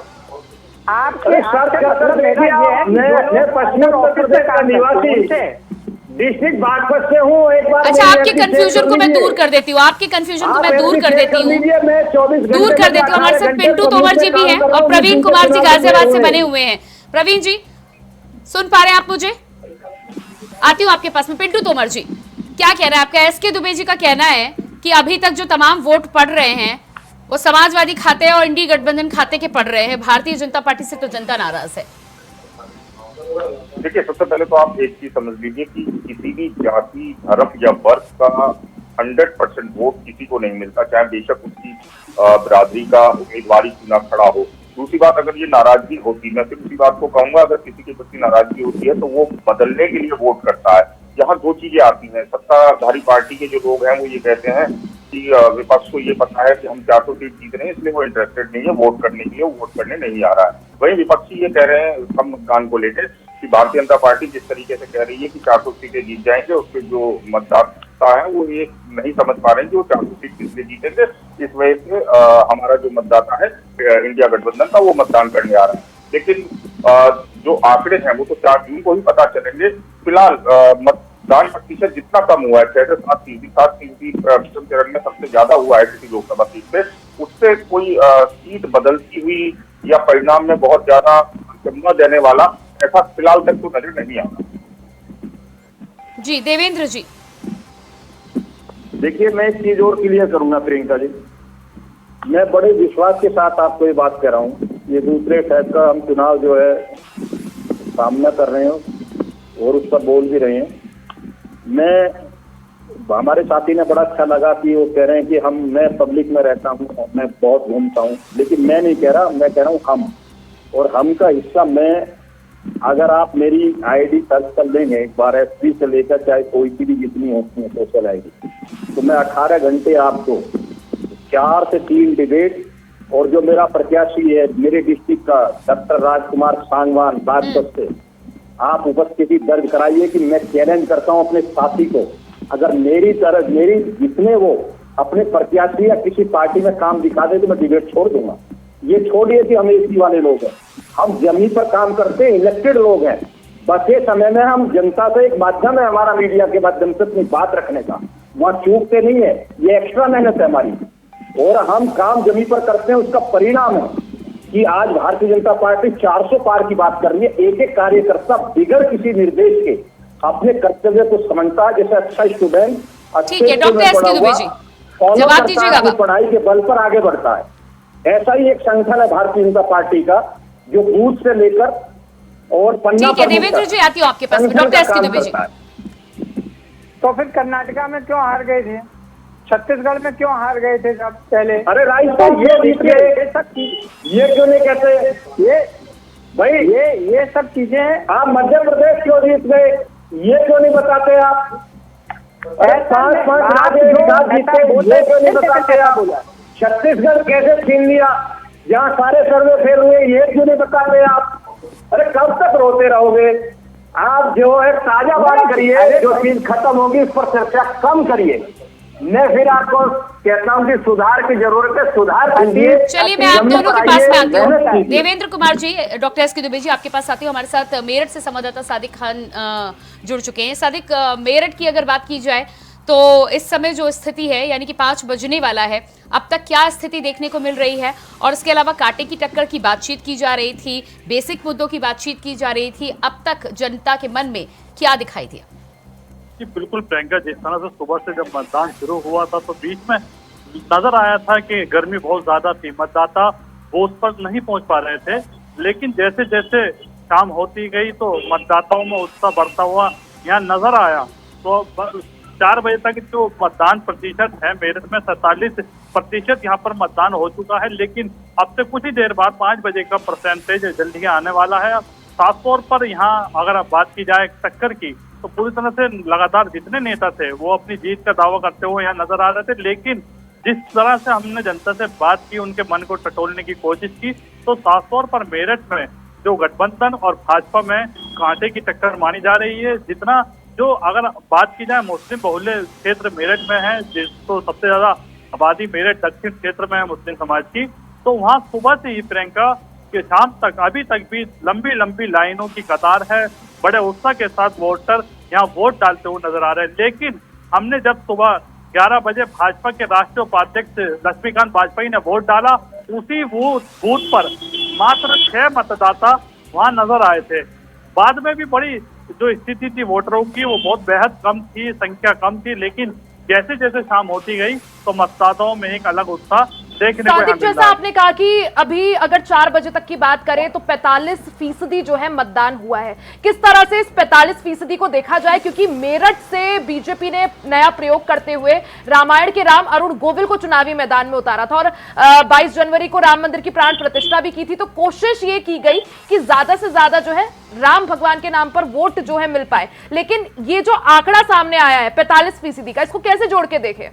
जी बिल्कुल, जिस तरह से भारतीय जनता पार्टी ने यहाँ पर जितने भी दिग्गज नेता थे उनके टिकट काटते हुए अरुण गोविल को यहाँ से उम्मीदवार बनाया, तो साफ तौर पर पूरे देश की नजर मेरठ की सीट पर गड़ी हुई है। क्योंकि यहाँ पर भाजपा के जो अरुण गोविल हैं वो रामायण में राम का किरदार निभा चुके हैं।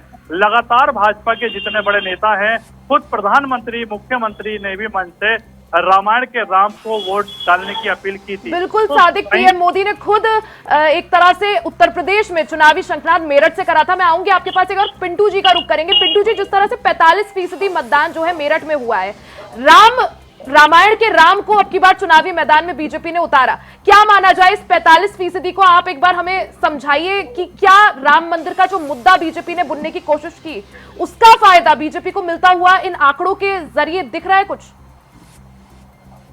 देखिए, जो मेरठ से आंकड़े आए हैं, जो हमारे रिपोर्टर ने बताए हैं, वो 3 बजे तक के होंगे। 3 बजे तक 45% मतदान हुआ है, 3 घंटे उसके बाद बाकी है। पिछली बार तकरीबन 61% मतदान हुआ था, तो अभी 16% 3 घंटे में होना कोई बड़ी बात नहीं है, उससे ज्यादा भी हो सकता है। बात राम मंदिर की रूप से कुछ लोगों को जो कट्टर सनातनी है उनको ये मुद्दा जरूर अट्रैक्ट कर रहा है। और मेरठ की आपको याद होगा 1857 में जब क्रांति की शुरुआत हुई थी तो मेरठ की धरा से ही हुई थी। तो मेरठ निश्चित रूप से क्रांति का क्षेत्र रहा है। हालांकि भारतीय जनता पार्टी के जो राजनीतिकार है उनको बेशक ये चिंता सता रही होगी कि 2019 में जब यहाँ से राजेंद्र अग्रवाल जीते थे तो महज 6,000 वोटों से जीते थे।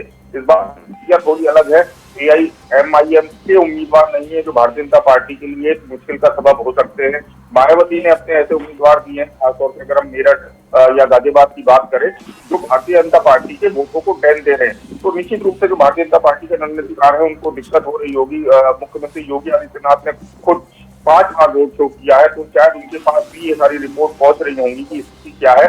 इसी को लेकर योगी आदित्यनाथ 5 बार आए, उन्होंने रोड शो किया, मिश्रित आबादी में किया, जिससे माहौल बनाया जा सके। खुद नरेंद्र मोदी आए, लेकिन आपको एक चीज समझनी होगी, और ये हर पार्टी और हर सीट पर है, भीतरघात। जो जिस पार्टी का व्यक्ति चुनाव में खड़ा है, चाहे वो बीजेपी का हो, कांग्रेस का हो, सपा का हो, बसपा का हो, अपनी ही पार्टी का जब भीतरघात होता है तो वो उसको बहुत नुकसान पहुंचाता है। जी, हमारे साथ देवेंद्र कुमार जी भी लगातार बने हुए। देवेंद्र कुमार जी, जिस तरह से सादिक की बात आपने सुनी, यहाँ पर आंकड़ा वो देते हुए नजर आ रहे हैं। हालांकि अब से कुछ ही देर में 5 बजे तक का भी आंकड़ा सामने आ जाएगा, लेकिन क्या लगता है आपको, अरुण गोविल को जिस तरह से पैराशूट कैंडिडेट कह के हमला भी किया जा रहा है, क्या कहीं ना कहीं राजेंद्र अग्रवाल ज्यादा सेफ हो सकते थे?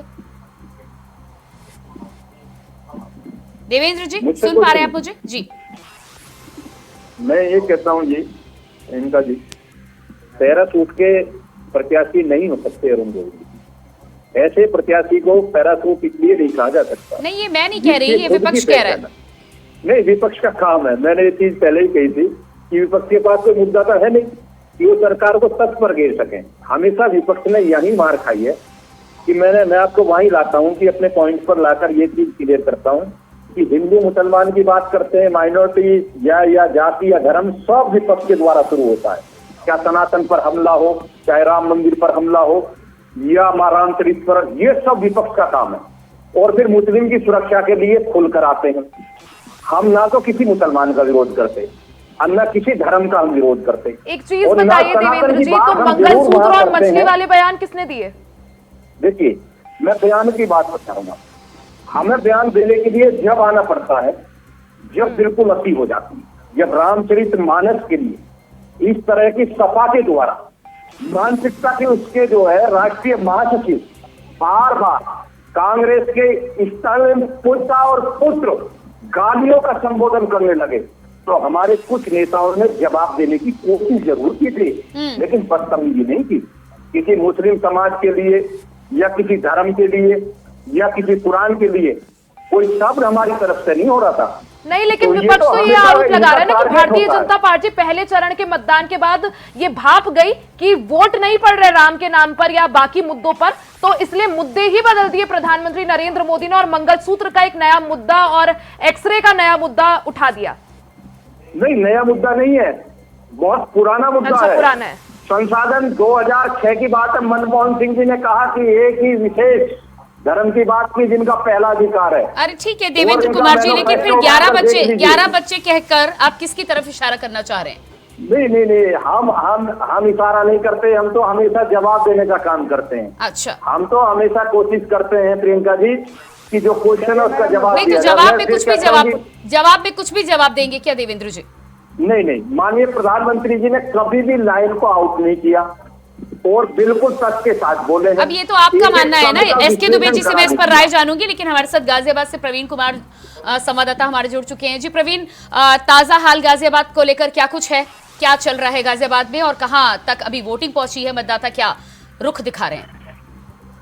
जी प्रियंका, आपको बता दें कि 5 बजे का टाइम बीत चुका है। दरअसल क्या है, जो वोटिंग जो अभी 3 बजे तक की वोटिंग परसेंटेज जो है 41% हुई है। दरअसल क्या है, 1 बजे तक जो थी 26% वोटिंग थी, क्योंकि 1 बजे आज यानी कि शुक्रवार को है, जुम्मे की नमाज भी है, तो जो मुस्लिम मतदाता है वो जुम्मे की नमाज के बाद अपने घर से निकले और नमाज पढ़ने के बाद वोट करने के लिए पहुंचे, जिसके बाद अब 41% जो है मतदान हो चुका है। और यहाँ की ताजा स्थिति की बात करें तो 5 बज चुके हैं और वोटर जो है अभी जो बस्ते पर जो वोटर तो थे अपने वोट बनवाने के लिए आए थे, सभी बीजेपी बसपा कांग्रेस के बस्ते भी फिलहाल खाली है। वोटरों की जो संख्या लगातार अब कम हो गई है, जो दिन में 1 बजे के बाद बढ़ती दिखाई दे रही थी, फिलहाल 5 बजे के बाद वोटरों की संख्या कम हो गई है। 2019 के चुनाव के प्रतिशत के मुकाबले इस बार वोटिंग परसेंटेज कम होने वाला है। गाजियाबाद का 56% पिछले 2019 के चुनावों में हुआ था।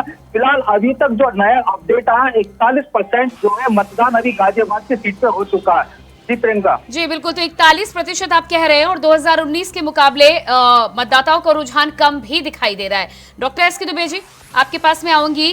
गाजियाबाद की सीट को लेकर भी यहाँ पर रुझान आ चुका है, लेकिन उससे पहले हम तमाम मुद्दों को लेकर बातचीत कर रहे थे। देवेंद्र कुमार जी ने जवाब यहाँ पर दिया था और उनका कहना था कि जब भी उनकी तरफ से कुछ आता है तो आपके सवाल के जवाब के रूप में आता है?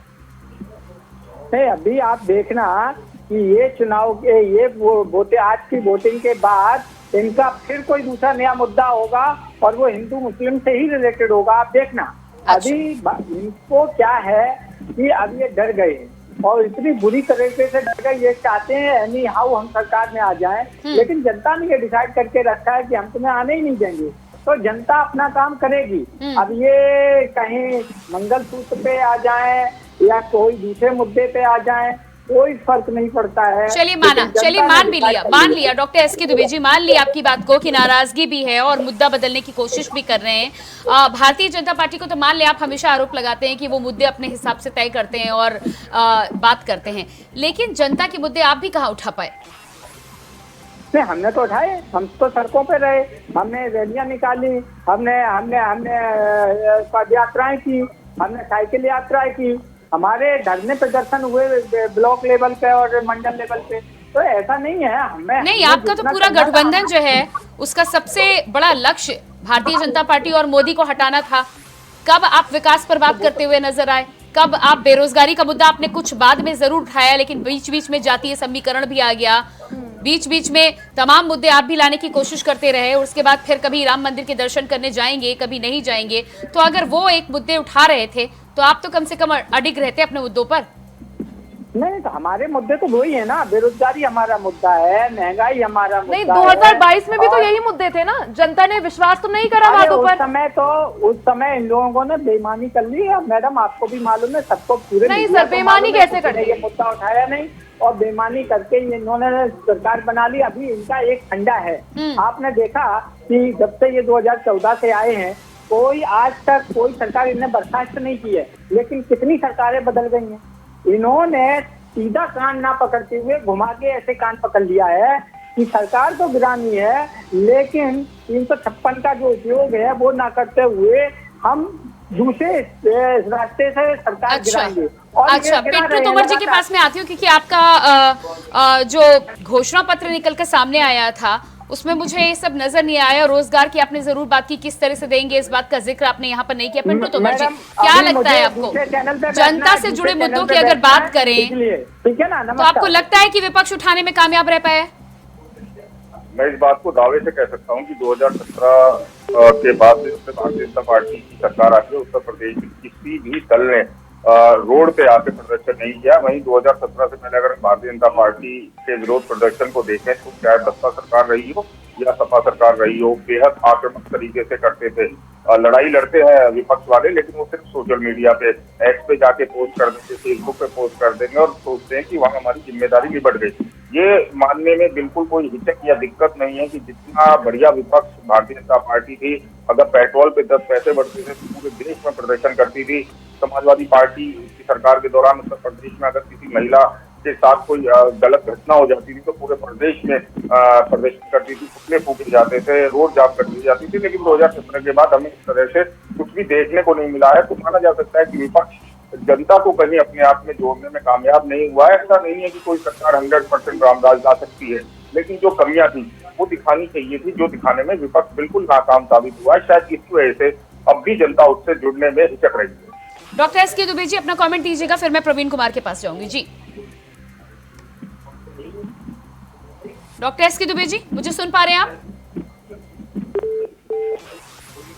शायद संपर्क हमारा टूट गया, एक बार फिर से जुड़ेंगे। इसी बीच हमारे साथ गाजियाबाद से प्रवीण कुमार लगातार बने हुए हैं। जी प्रवीण, जिस तरह से हम यहाँ पर बात कर रहे थे, लगातार गाजियाबाद को लेकर बात कर रहे थे, प्रमुख मुद्दों की अगर आज के दिन बात की जाए, वोट प्रतिशत में गिरावट को लेकर बातचीत कर रहे हैं, चर्चा भी कर रहे हैं और लगातार तमाम दलों के द्वारा अपील भी की जा रही है, लेकिन खास मुद्दे जिन पर जनता नाराज हुई है, जिन पर जनता ने बाहर आकर वोट ना करने का फैसला लिया है, वो कौन कौन से मुद्दे हैं गाजियाबाद में? दरअसल आपको बता दें, जो मौजूदा विधायक है अतुल गर्ग, उनको लेकर जनता में नाराजगी है। जब उनको प्रत्याशी बनाया गया था तो ठाकुर समाज में उनको नाराजगी दिखाई दी थी उनका, और गाजियाबाद की जनता ने ये कहकर अपनी नाराजगी जताई है मौजूदा प्रत्याशी अतुल गर्ग से कि जब वो मौजूदा योगी सरकार में तो प्रदेश में स्वास्थ्य मंत्री थे, उन्होंने कोरोना के टाइम पर लोगों की किसी भी तरीके से कोई मदद नहीं करी थी। जब लोगों ने मदद की तो मदद के लिए उनके घर गए तो उन्होंने दरवाजे बंद कर लिए, यहाँ तक कि फोन स्विच ऑफ करने तक का भी लोगों ने कोरोना के टाइम पे स्वास्थ्य मंत्री बीजेपी के अतुल गर्ग पे आरोप लगाया था, जिसको देखकर गाजियाबाद की जनता में खासी नाराजगी है।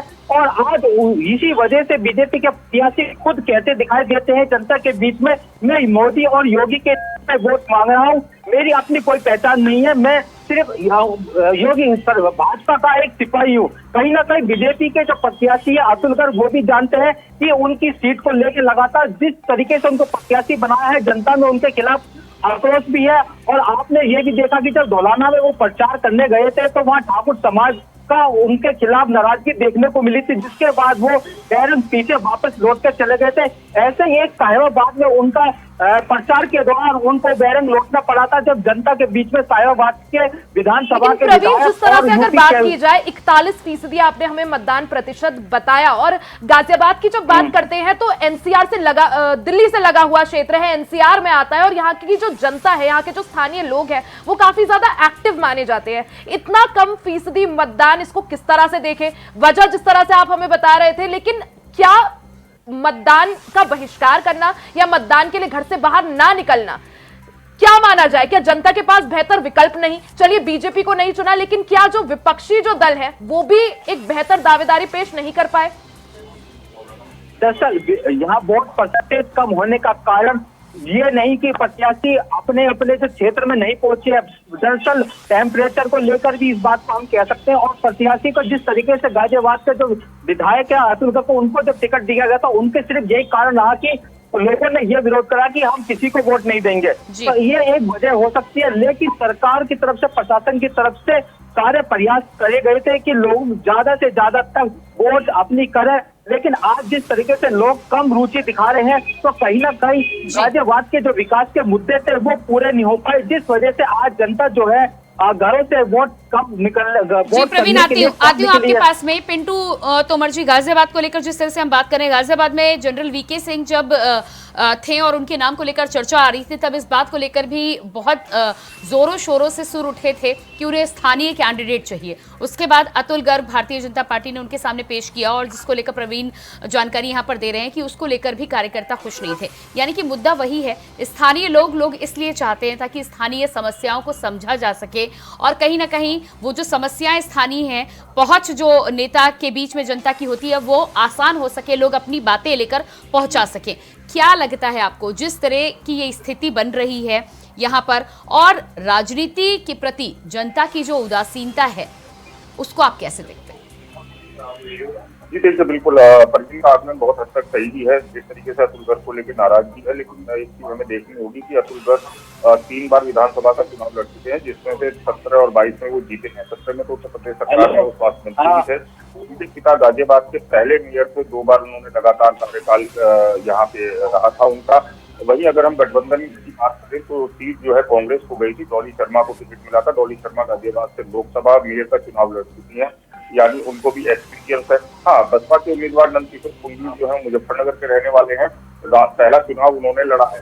लेकिन यह सवाल ये उठता है कि मान लीजिए बीजेपी से नाराजगी है, गठबंधन से नाराजगी है, बसपा से नाराजगी है, वोटर को बाहर निकलना चाहिए। बेशक वो तीनों में से किसी को वोट ना दे, उसके पास अच्छा ऑप्शन होता है नोटा पे वो वोट कर सकता है, जिससे अपनी नाराजगी दिखा सके। लेकिन ये तभी संभव होगा जब वो बाहर निकल के वोट करेगा। देखिए, सोशल मीडिया पे ये बात बहुत तेजी से चल रही है कि अगर आप चुनाव के जाके बटन नहीं दबाते हैं तो अगले 5 साल आप किसी सरकार से उंगली नहीं उठा सकते हैं।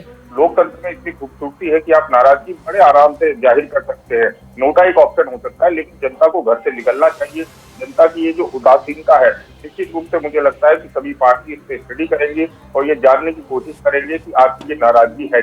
जी पिंटू जी, तो यानी कि इसका मतलब है कि आने वाले समय में इस बात को लेकर भी चर्चा होगी कि जनता यदि उदासीन है तो उसके पीछे क्या कारण है, और उस उदासीनता को और एक बार फिर से राजनीति के प्रति जनता की दिलचस्पी बढ़ाने के लिए भी आगे क्या कुछ बातचीत होगी, इस पर चर्चा की मुझे लगता है कि अब समय आ गया है कि इस पर शुरुआत हो। आपके पास मैं वापस आऊंगी, लेकिन प्रवीण भी हमारे साथ गाजियाबाद से लगातार बने हुए हैं। प्रवीण, जिस तरह से आपने सुना, पिंटू जी का साफ तौर पर कहना है कि उदासीनता अगर है, अगर तमाम कैंडिडेट में से जनता किसी को भी चुनना नहीं चाहती है तो नोटा ऑप्शन होता है। बार बार अपील की जा रही है, लेकिन यहाँ पर कहीं ना कहीं अभी भी जनता को ये समझाने में भी चूक हुई है कि अगर आपको कोई प्रत्याशी मंजूर नहीं है तो आपके पास उसके बावजूद भी एक ऑप्शन है। निश्चित ही आप जिस तरीके से कहा कि अगर जनता को कोई उम्मीदवार पसंद नहीं आता है तो चुनाव अधिकारियों ने इस तरीके का एक नोटा का ऑप्शन भी दिया है कि आप किसी को ना चुनते हुए नोटा बटन दबा दीजिए। कहीं ना कहीं जागरूक मतदाता तो है, लेकिन आज टेम्परेचर को देखते मतदाता घर से नहीं निकल रहे। और उदासीनता की बात अगर करें तो कहीं ना कहीं जो वोटर होता है वो जब अपने विकास के मुद्दों को लिए जब क्षेत्र में जाता है और उनके जो प्रतिनिधि उनसे बात नहीं करते तो वो जो है इस समय जो लोकतंत्र का पर्व चल रहा है वोट डालने का, तो कहीं ना कहीं वो ये सोचता है कि अब नोटा डालने से अच्छा है कि हम वोट न करें और जो हमारा प्रत्याशी है वो अपना आप देखे किस तरीके से वो जीतेगा या हारेगा। दरअसल क्या इसी वजह से आज जो गाजियाबाद की जनता में उदासीनता देखने को मिल रही है। दिलचस्पी पिछले चुनाव के मुकाबले अभी फिलहाल जनता में कम है। टेम्परेचर भी एक तरीके से माना जाता है, टेम्परेचर इस समय गाजियाबाद का 40 डिग्री से ऊपर जा रहा है। ऐसे में गाजियाबाद की जनता जो है वोट डालने के लिए एक कारण ये भी हो सकता है कि टेम्परेचर की वजह से वो बाहर ना निकले हों। बिल्कुल प्रवीण, गर्मी एक वजह है लेकिन पूरा ठीकरा गर्मी पर फोड़ देना ये वजह समझी नहीं जा सकती। आएंगे आपके पास, आप बने रहिए। पिंटू जी का रुख करूंगी। पिंटू जी, अगर बात की जाए जिस तरह से बीजेपी राम मंदिर, 370, सीएए या मंगलसूत्र, मछली, तमाम मुद्दे उठा रही है, विपक्ष की बात करें तो फिर विपक्ष का बेरोजगारी, महंगाई, तमाम मुद्दे हैं। क्या माना जाए जिस तरह से जो मतदान प्रतिशत ड्रॉप हो रहा है, कम हो रहा है, सुस्त जो एक दिख रहा है मतदान प्रक्रिया में, सुस्ती जो आ रही है, क्या माना जाए कि ये जो मुद्दे हैं चाहे भारतीय जनता पार्टी के हो चाहे विपक्ष के हो, वो जनता तक पहुंच नहीं पा रहे हैं या जनता उन्हें समझ नहीं पा रही है? देखिए, ये तीनों मुद्दे, महंगाई, गरीबी और बेरोजगारी, ये 1951 के चुनाव में भी थे, आज भी हैं और जब तक हिंदुस्तान में चुनाव होंगे तब तक रहेंगे। लेकिन यहाँ एक चीज समझ से परे है। मैं स्टडी कर रहा था कई लोकसभा सीट के जो 3 बजे तक के डाटा आए हैं उनको, तो उसमें ये साफ साफ दिख रहा है कि जो देहात की विधानसभाएं हैं वहाँ वोट प्रतिशत शहर के मुकाबले अधिक है। एक बार फिर वो दर कहीं ना कहीं ऐसा सच होता दिख रहा है जिसमें कहा गया था कि फ्राइडे को चुनाव है, उसके बाद सैटरडे और संडे वीकेंड है, गर्मी है, कहीं ऐसा ना हो लोग बाहर निकल जाए। एक ये कारण हो सकता है, नहीं तो हाई राइज में बहुत पास ही इस बार बूथ बनाए गए हैं, लोगों को निकलना चाहिए था, वोटिंग करनी चाहिए थी।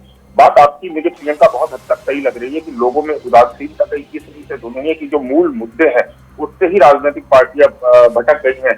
जो आज हाई राइज बिल्डिंग में रहता है जिसमें पति पत्नी दोनों नौकरी करते हैं, शाम को घर आते हैं, खाना खाते हैं, सो जाते हैं, उनकी हर चीज EMI पे है, चाहे वो कार हो, चाहे उनका फ्लैट हो या एजुकेशन लोन हो, या कुछ भी हो, सब EMI में चल रहा है। तो उनके लिए एक राहत भरी खबर अब तक नहीं आई है। शायद ये तो कारण नहीं है कि लोगों में उदासीनता है। किसानों में फिर भी इन्होंने हिम्मत दिखाई है, मैं उनको सलूट करूंगा कि जिस तरीके से इतनी गर्मी है और देहात में तो आप भी जानती हैं कि अधिकतर लोगों के पास कोई साधन नहीं होता है, कोई सुविधा नहीं होती है, उसके बावजूद उन्होंने वोट करा है। जबकि गेहूं कटाई इस समय चल रही है, तो निश्चित रूप से हमारे जो देहात के लोग हैं वो सलूट के काबिल है। कम से कम शहर वालों को इनसे कुछ सबक लेना चाहिए। मैं फिर कहूंगा, अगर आपकी नाराजगी, आप कम से कम नाराजगी जताने के लिए जाइए और कम से कम नोटा दबाइए, लेकिन वोट करिए जिससे सरकार को भी पता चल सके, विपक्ष को भी पता चल सके कि आप नाराज हैं, किन मुद्दों पे नाराज हैं, वो कम से कम। जी पिंटू जी, आपके पास वापस आते हैं। हमारे साथ वरुण शर्मा बुलंदशहर से संवाददाता जुड़ चुके हैं। जी वरुण, बुलंदशहर के ताजा हालात की बात करें तो कितने प्रतिशत तक वोटिंग हुई है, क्या जानकारी है? जी बिल्कुल, बुलंदशहर की बात करें तो बुलंदशहर जो 3 बजे तक जो मतदान हुआ था वो 44% मतदान हुआ है। और बुलंदशहर में जो मतदान की प्रक्रिया है थोड़ी अभी मंदी है, क्योंकि लगातार जो देहात क्षेत्र किसानों की बात करें तो जो गेहूं काटने का समय है वो चल रहा है, उससे थोड़ा किसान अपने काम पर गया हुआ है। और अब जो 3 बजे तक जो मतदान हुआ है वो अब की बार कम है, क्योंकि ऐसा लगता है कि अब मतदाता जो अब की बार कम पोलिंग बूथ पर पहुंचा है और कम ही मतदान हुआ है। लगातार जो जिला प्रशासन ने उन्हें खूब कयावत की थी और काफी लोगों को जागरूक किया था कि मतदान ज्यादा से ज्यादा हो, तो अब की बार जो 3 बजे तक का मतदान था वो अभी कम दिखाई दे रहा है। वही वरुण, अगर बात की जाए बुलंदशहर के मुद्दों की, क्योंकि बीजेपी का गढ़ इस क्षेत्र को कहा जा सकता है, 2009 के अलावा बीजेपी यहाँ पर काबिज रही है, क्या माना जाए, क्या अब की बार जनता को रुझाने में, अपनी तरफ खींचने में बीजेपी कामयाब दिखी? क्योंकि अगर हम मतदान प्रतिशत देखें तो काफी कम है, ऐसा लग नहीं रहा कि जनता ने बाहर निकलकर चाहे बीजेपी हो या अन्य किसी दल को वोट दिया है। जी बिल्कुल, बुलंदशहर की बात करें तो बुलंदशहर बीजेपी की गढ़ ये सीट बताई जाती है। 2009 में एक बारी यहाँ पर जो सपा को सीट मिली थी और लगातार जो अब की बार है, क्योंकि तीसरी बार जो बीजेपी के कैंडिडेट हैं भोला सिंह उनको टिकट दिया गया है। और अब की बार कुछ लोग उनसे नाराजगी भी जता रहे हैं, क्योंकि वो जो जनता के बीच है वहां तक नहीं पहुंचे हैं, तो उस पर काफी नाराजगी जताई जा रही है। कुछ जो मतदाता हैं वो उनसे बात करेंगे। क्या नाम है आपका? पहली बार वोट डालने आई हैं आप? लिपि चौहान। किन मुद्दों को लेकर मतदान करने आई हैं? वरुण, साथ ही अगर बात की जाए बीएसपी के जो कैंडिडेट हैं वो नगीना से सांसद है, तो अब की बार उन्हें बुलंदशहर में उतारा है, तो किनके बीच में, किन दो कैंडिडेट्स के बीच में आप कड़ी टक्कर या मुकाबला देख पा रहे हैं? बिल्कुल, बुलंदशहर की बात करें तो बुलंदशहर में जो सपा प्रत्याशी हैं और बीजेपी, दोनों की टक्कर बताई जा रही है। लगातार जो लोग आपके बीच मौजूद हैं, लोगों से बात करिए, उनसे पूछिए क्या मुद्दे रहे, किन मुद्दों को सोच के आज वो घर से बाहर निकले। बिल्कुल, क्या नाम है भाई साहब आपका? सिंह चौहान। और किन मुद्दों को लेकर आप यहाँ मतदान करने के लिए? विकास है और लगातार देखने को भी मिल रहा है पिछली सरकार में, और आगे भी हम यही उम्मीद करके बीजेपी को वोट कर रहे हैं। और भोला सिंह यहाँ से सांसद बढ़िया हैं और वो जीतेंगे निश्चित तौर पर। माता जी, आपका क्या नाम है? वेदांती। तो किन मुद्दों को लेकर, आप तो काफी बुजुर्ग हैं, कैसी सरकार देखी अभी तक आपने? अच्छी सरकार देखी, पूरा विकास हुआ है, स्कूल, रोड, ये वगैरह ये सब बने हुए हैं, सब विकास है, सब चाह रहे हैं कि आगे भी मोदी आए। बिल्कुल, आपका क्या नाम है? रेणु सिंह। तो किन मुद्दों को लेकर आप? मेरा नारी के लिए जो अभी तक बीजेपी गवर्नमेंट ने जो भी स्टेप उठाए हैं, मैं चाहती हूँ कि इसी तरह लगातार, चाहे कोई भी धर्म हो, कभी भी बीजेपी ने किसी भी धर्म के साथ कोई भी पार्शियलिटी नहीं करी, तो मैं चाहती हूँ इसी तरह लगातार वो देश के विकास के लिए और नारी के विकास के लिए हम लोग चाहते हैं कि बीजेपी गवर्नमेंट हाथ से है, क्योंकि जो बीजेपी गवर्नमेंट ने कार्य किया है नारी उत्थान के लिए, वो आज तक किसी भी गवर्नमेंट में नहीं किया। और मुद्दे गिनाना, अगर मैं मुद्दे गिनाने भी चाहूंगी तो शायद इस टाइम पर मुझे याद भी नहीं आएंगे और मुद्दे कम, मतलब मेरी डिमांड कम पड़ जाएंगी, लेकिन उनका काम अनगिनत है जो हम लोग मतलब काउंटेबल नहीं है, यही कहेंगे। तो वी वांट बीजेपी। आपका क्या नाम है? आप वोट डालने आए हैं और लगता है कि आपकी अभी शादी हुई है, हाल ही में? कब शादी हुई है और आप मतदान डालने? मेरी कल ही शादी हुई है और बाद में मतदान करने के लिए आया हूँ और बीजेपी को वोट देना चाहूंगा, जैसे कि बीजेपी ने अच्छा काम किया है अभी तक, तो मेरी वोट फॉर बीजेपी, इसलिए मैं बीजेपी को वोट देने के लिए आया। बिल्कुल, ये जो मतदाता हैं इनका सबका कहना है कि बीजेपी ने अच्छा काम किया है, इसलिए ये मतदान बीजेपी के लिए डाल रहे हैं। और लगातार जो मतदाता हैं वो अभी भी मतदान केंद्र पर आ रहे हैं तेजी से और अपने मत का प्रयोग करने में लगे हैं।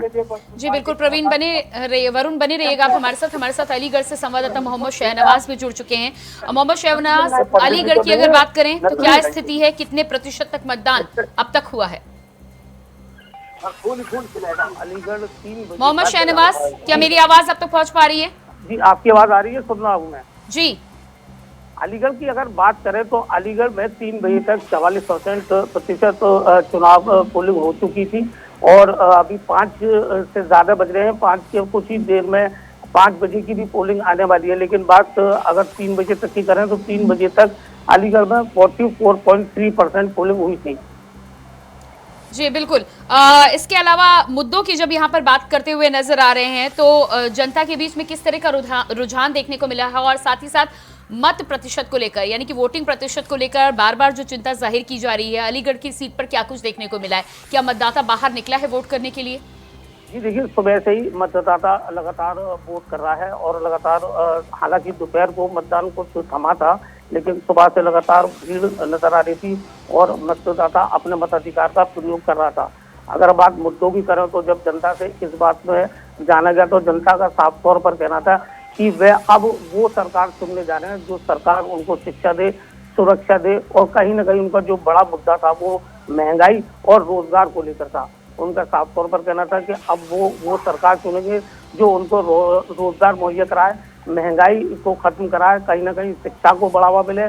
और अब भी महिलाओं को ये कहना था कि महिला अब भी कहीं ना कहीं सुरक्षित नहीं है, अब हम वो सरकार चुनेंगे जो महिलाओं को सुरक्षा प्रदान करेगी। जी बिल्कुल, बने रहिएगा मोहम्मद शहनवाज हमारे साथ। पिंटू तोमर जी भी हमारे साथ लगातार बने। पिंटू तोमर जी, आपने सुना संवाददाताओं को बुलंदशहर से भी और इसके अलावा अलीगढ़ से भी मुद्दों को लेकर जिस तरह से हम बातचीत कर रहे थे, स्थानीय मुद्दे तो हैं ही, और जिस तरह से यूनिवर्सल मुद्दों की हम बात करें, यानी कि पूरे देश में जो मुद्दे काम आते हैं, कुछ लोगों का ये भी कहना है कि उन्हें और किसी चीज से मतलब नहीं है। महिलाएं अगर वोट कर रही हैं तो कई बार इस बात को ध्यान में रखकर वोट कर रही हैं कि वुमेन एम्पावरमेंट के लिए क्या कुछ हो रहा है, क्योंकि बाकी सब काम तो चल रहा है, लेकिन जो सरकार आगे महिलाओं को बढ़ाने के लिए काम करेगी उसका वो साथ देना पसंद करेंगी। तो अगर देखा जाए यहाँ पर तो लोकसभा के चुनाव में हमेशा माना जाता था कि विधानसभा के मुद्दे अलग होते हैं और लोकसभा के मुद्दे अलग होते हैं, लेकिन अभी तक जो तस्वीर निकलकर सामने आ रही है उसमें ये है कि जनता को सड़क भी चाहिए, लेकिन जनता को यूनिवर्सल चीज़ों पर बातचीत भी चाहिए। यानी कि पूरे देश में अगर कोई एक वर्ग का भला हो रहा है, महिलाओं का भला हो रहा है, तो उसे भी मतदाता अपने दिमाग में ध्यान में रखता है। जी बिल्कुल, देखिए मैं आपसे पूर्ण रूप से सहमत हूँ। जिस तरीके से साक्षरता बढ़ी है और खासतौर से जो महिलाओं की साक्षरता बढ़ी है, उसके बाद सोचने समझने की शक्ति अब अधिक हो गई है। इस बात कोई गारंटी नहीं ले सकता कि घर के सभी सदस्य एक ही पार्टी को वोट देंगे। अभी जिस तरीके से बुलंदशहर से हम लोगों की बातें सुन रहे थे, उनका विजन क्लियर है, उनका स्पष्ट कहना है कि अगर हमारी बच्ची सुबह स्कूल जा रही है, दोपहर को या कॉलेज जा रही है, दोपहर को वापसी आ रही है, तो हम ये चाहते हैं कि हमारी बच्ची जो है सेफ रहे। वही जो गृहस्थ महिला है, जो अपनी किचन संभालती है, जो हाउस मैनेजर होती है, वो ये चाहती है कि उसके किचन जो है वो बजट में रहे, बजट से बाहर न जाए। वही अगर हम किसी आदमी की बात करें, जैसे अभी काफी लोग ये जानकर आपको अचरज होगा जो विदेशों से वोट करने हिंदुस्तान आए हुए हैं, उनका ये कहना था कि अब हमें एक अलग इज्जत से देखा जा रहा है, तो वो इसी वजह से वोट करने आए हैं। हजारों रुपए की टिकट फ्लाइट में लगा के 18-19 घंटे फ्लाइट में सफर करके वो यहाँ आए हैं। इसके अलावा मीडियम क्लास सबसे ज्यादा अफेक्टेड होता है किसी भी चुनाव से। आप ध्यान रखना, हमेशा बजट जब आता है तो हमेशा मीडियम क्लास की निगाह उस पर रहती है कि उसे क्या मिलेगा, लेकिन फिर भी जो इसकी उदासीनता है, इससे कहीं ना कहीं तीसरे चरण से पहले सभी राजनीतिक पार्टियों को सोच विचार करना होगा कि आखिर क्या कारण है कि लोग अपने घर से बाहर नहीं निकल रहे हैं, वोट नहीं कर रहे हैं। ये हमने फर्स्ट फेज में भी देखा था, सेकंड फेज में भी देखा था। 5 बजे का जो अब तक आया है उसके मुताबिक गाजियाबाद में 48% वोट हुआ है, बेहद कम वोट है, 1 घंटा बचा है। पिछली बार जो हुआ था 56% के करीब, वो भी पकड़ना मुश्किल है। हालांकि ये 48 कंफर्म नहीं होता, टेंटेटिव होता है, उसी के आसपास रहा होगा, क्योंकि जो फाइनल है वो करीब शाम के 7-7:30 बजे तक इलेक्शन कमीशन जारी करेगा। लेकिन कहीं ना कहीं मुझे लगता है कि तीसरे चरण के चुनाव से पहले सभी राजनीतिक दलों को बैठ के इस बारे में विचार विमर्श जरूर करना चाहिए। इतना कुछ करते हुए भी, चुनाव में हर तरह का तड़का डालते हुए भी आखिर वोटर को वो वोटर सेंटर तक पहुंचा ही नहीं पा रहे। जी बिल्कुल, पिंटू जी जुड़े रहने के लिए आपका बहुत बहुत धन्यवाद। और इसके साथ ही साथ हमारे साथ गाजियाबाद से प्रवीण जुड़े थे, बुलंदशहर से वरुण और अलीगढ़ से मोहम्मद शहनवाज भी, आप सभी का भी बहुत बहुत धन्यवाद। तो जिस तरह से लगातार दूसरे चरण के चुनाव को लेकर ताज़ा जानकारी, ताज़ा आंकड़े आप तक पहुंचाने का हम प्रयास कर रहे हैं। हमारे रिपोर्टर्स चप्पे चप्पे से जानकारी पहुंचा रहे हैं वोटिंग को लेकर। हालांकि अभी 1 घंटे का समय बचा है, लेकिन ताज़ा आंकड़े लगातार आप तक हम पहुंचाते रहेंगे। फिलहाल रुकने एक छोटे से ब्रेक के लिए, आप कहीं मत जाइएगा।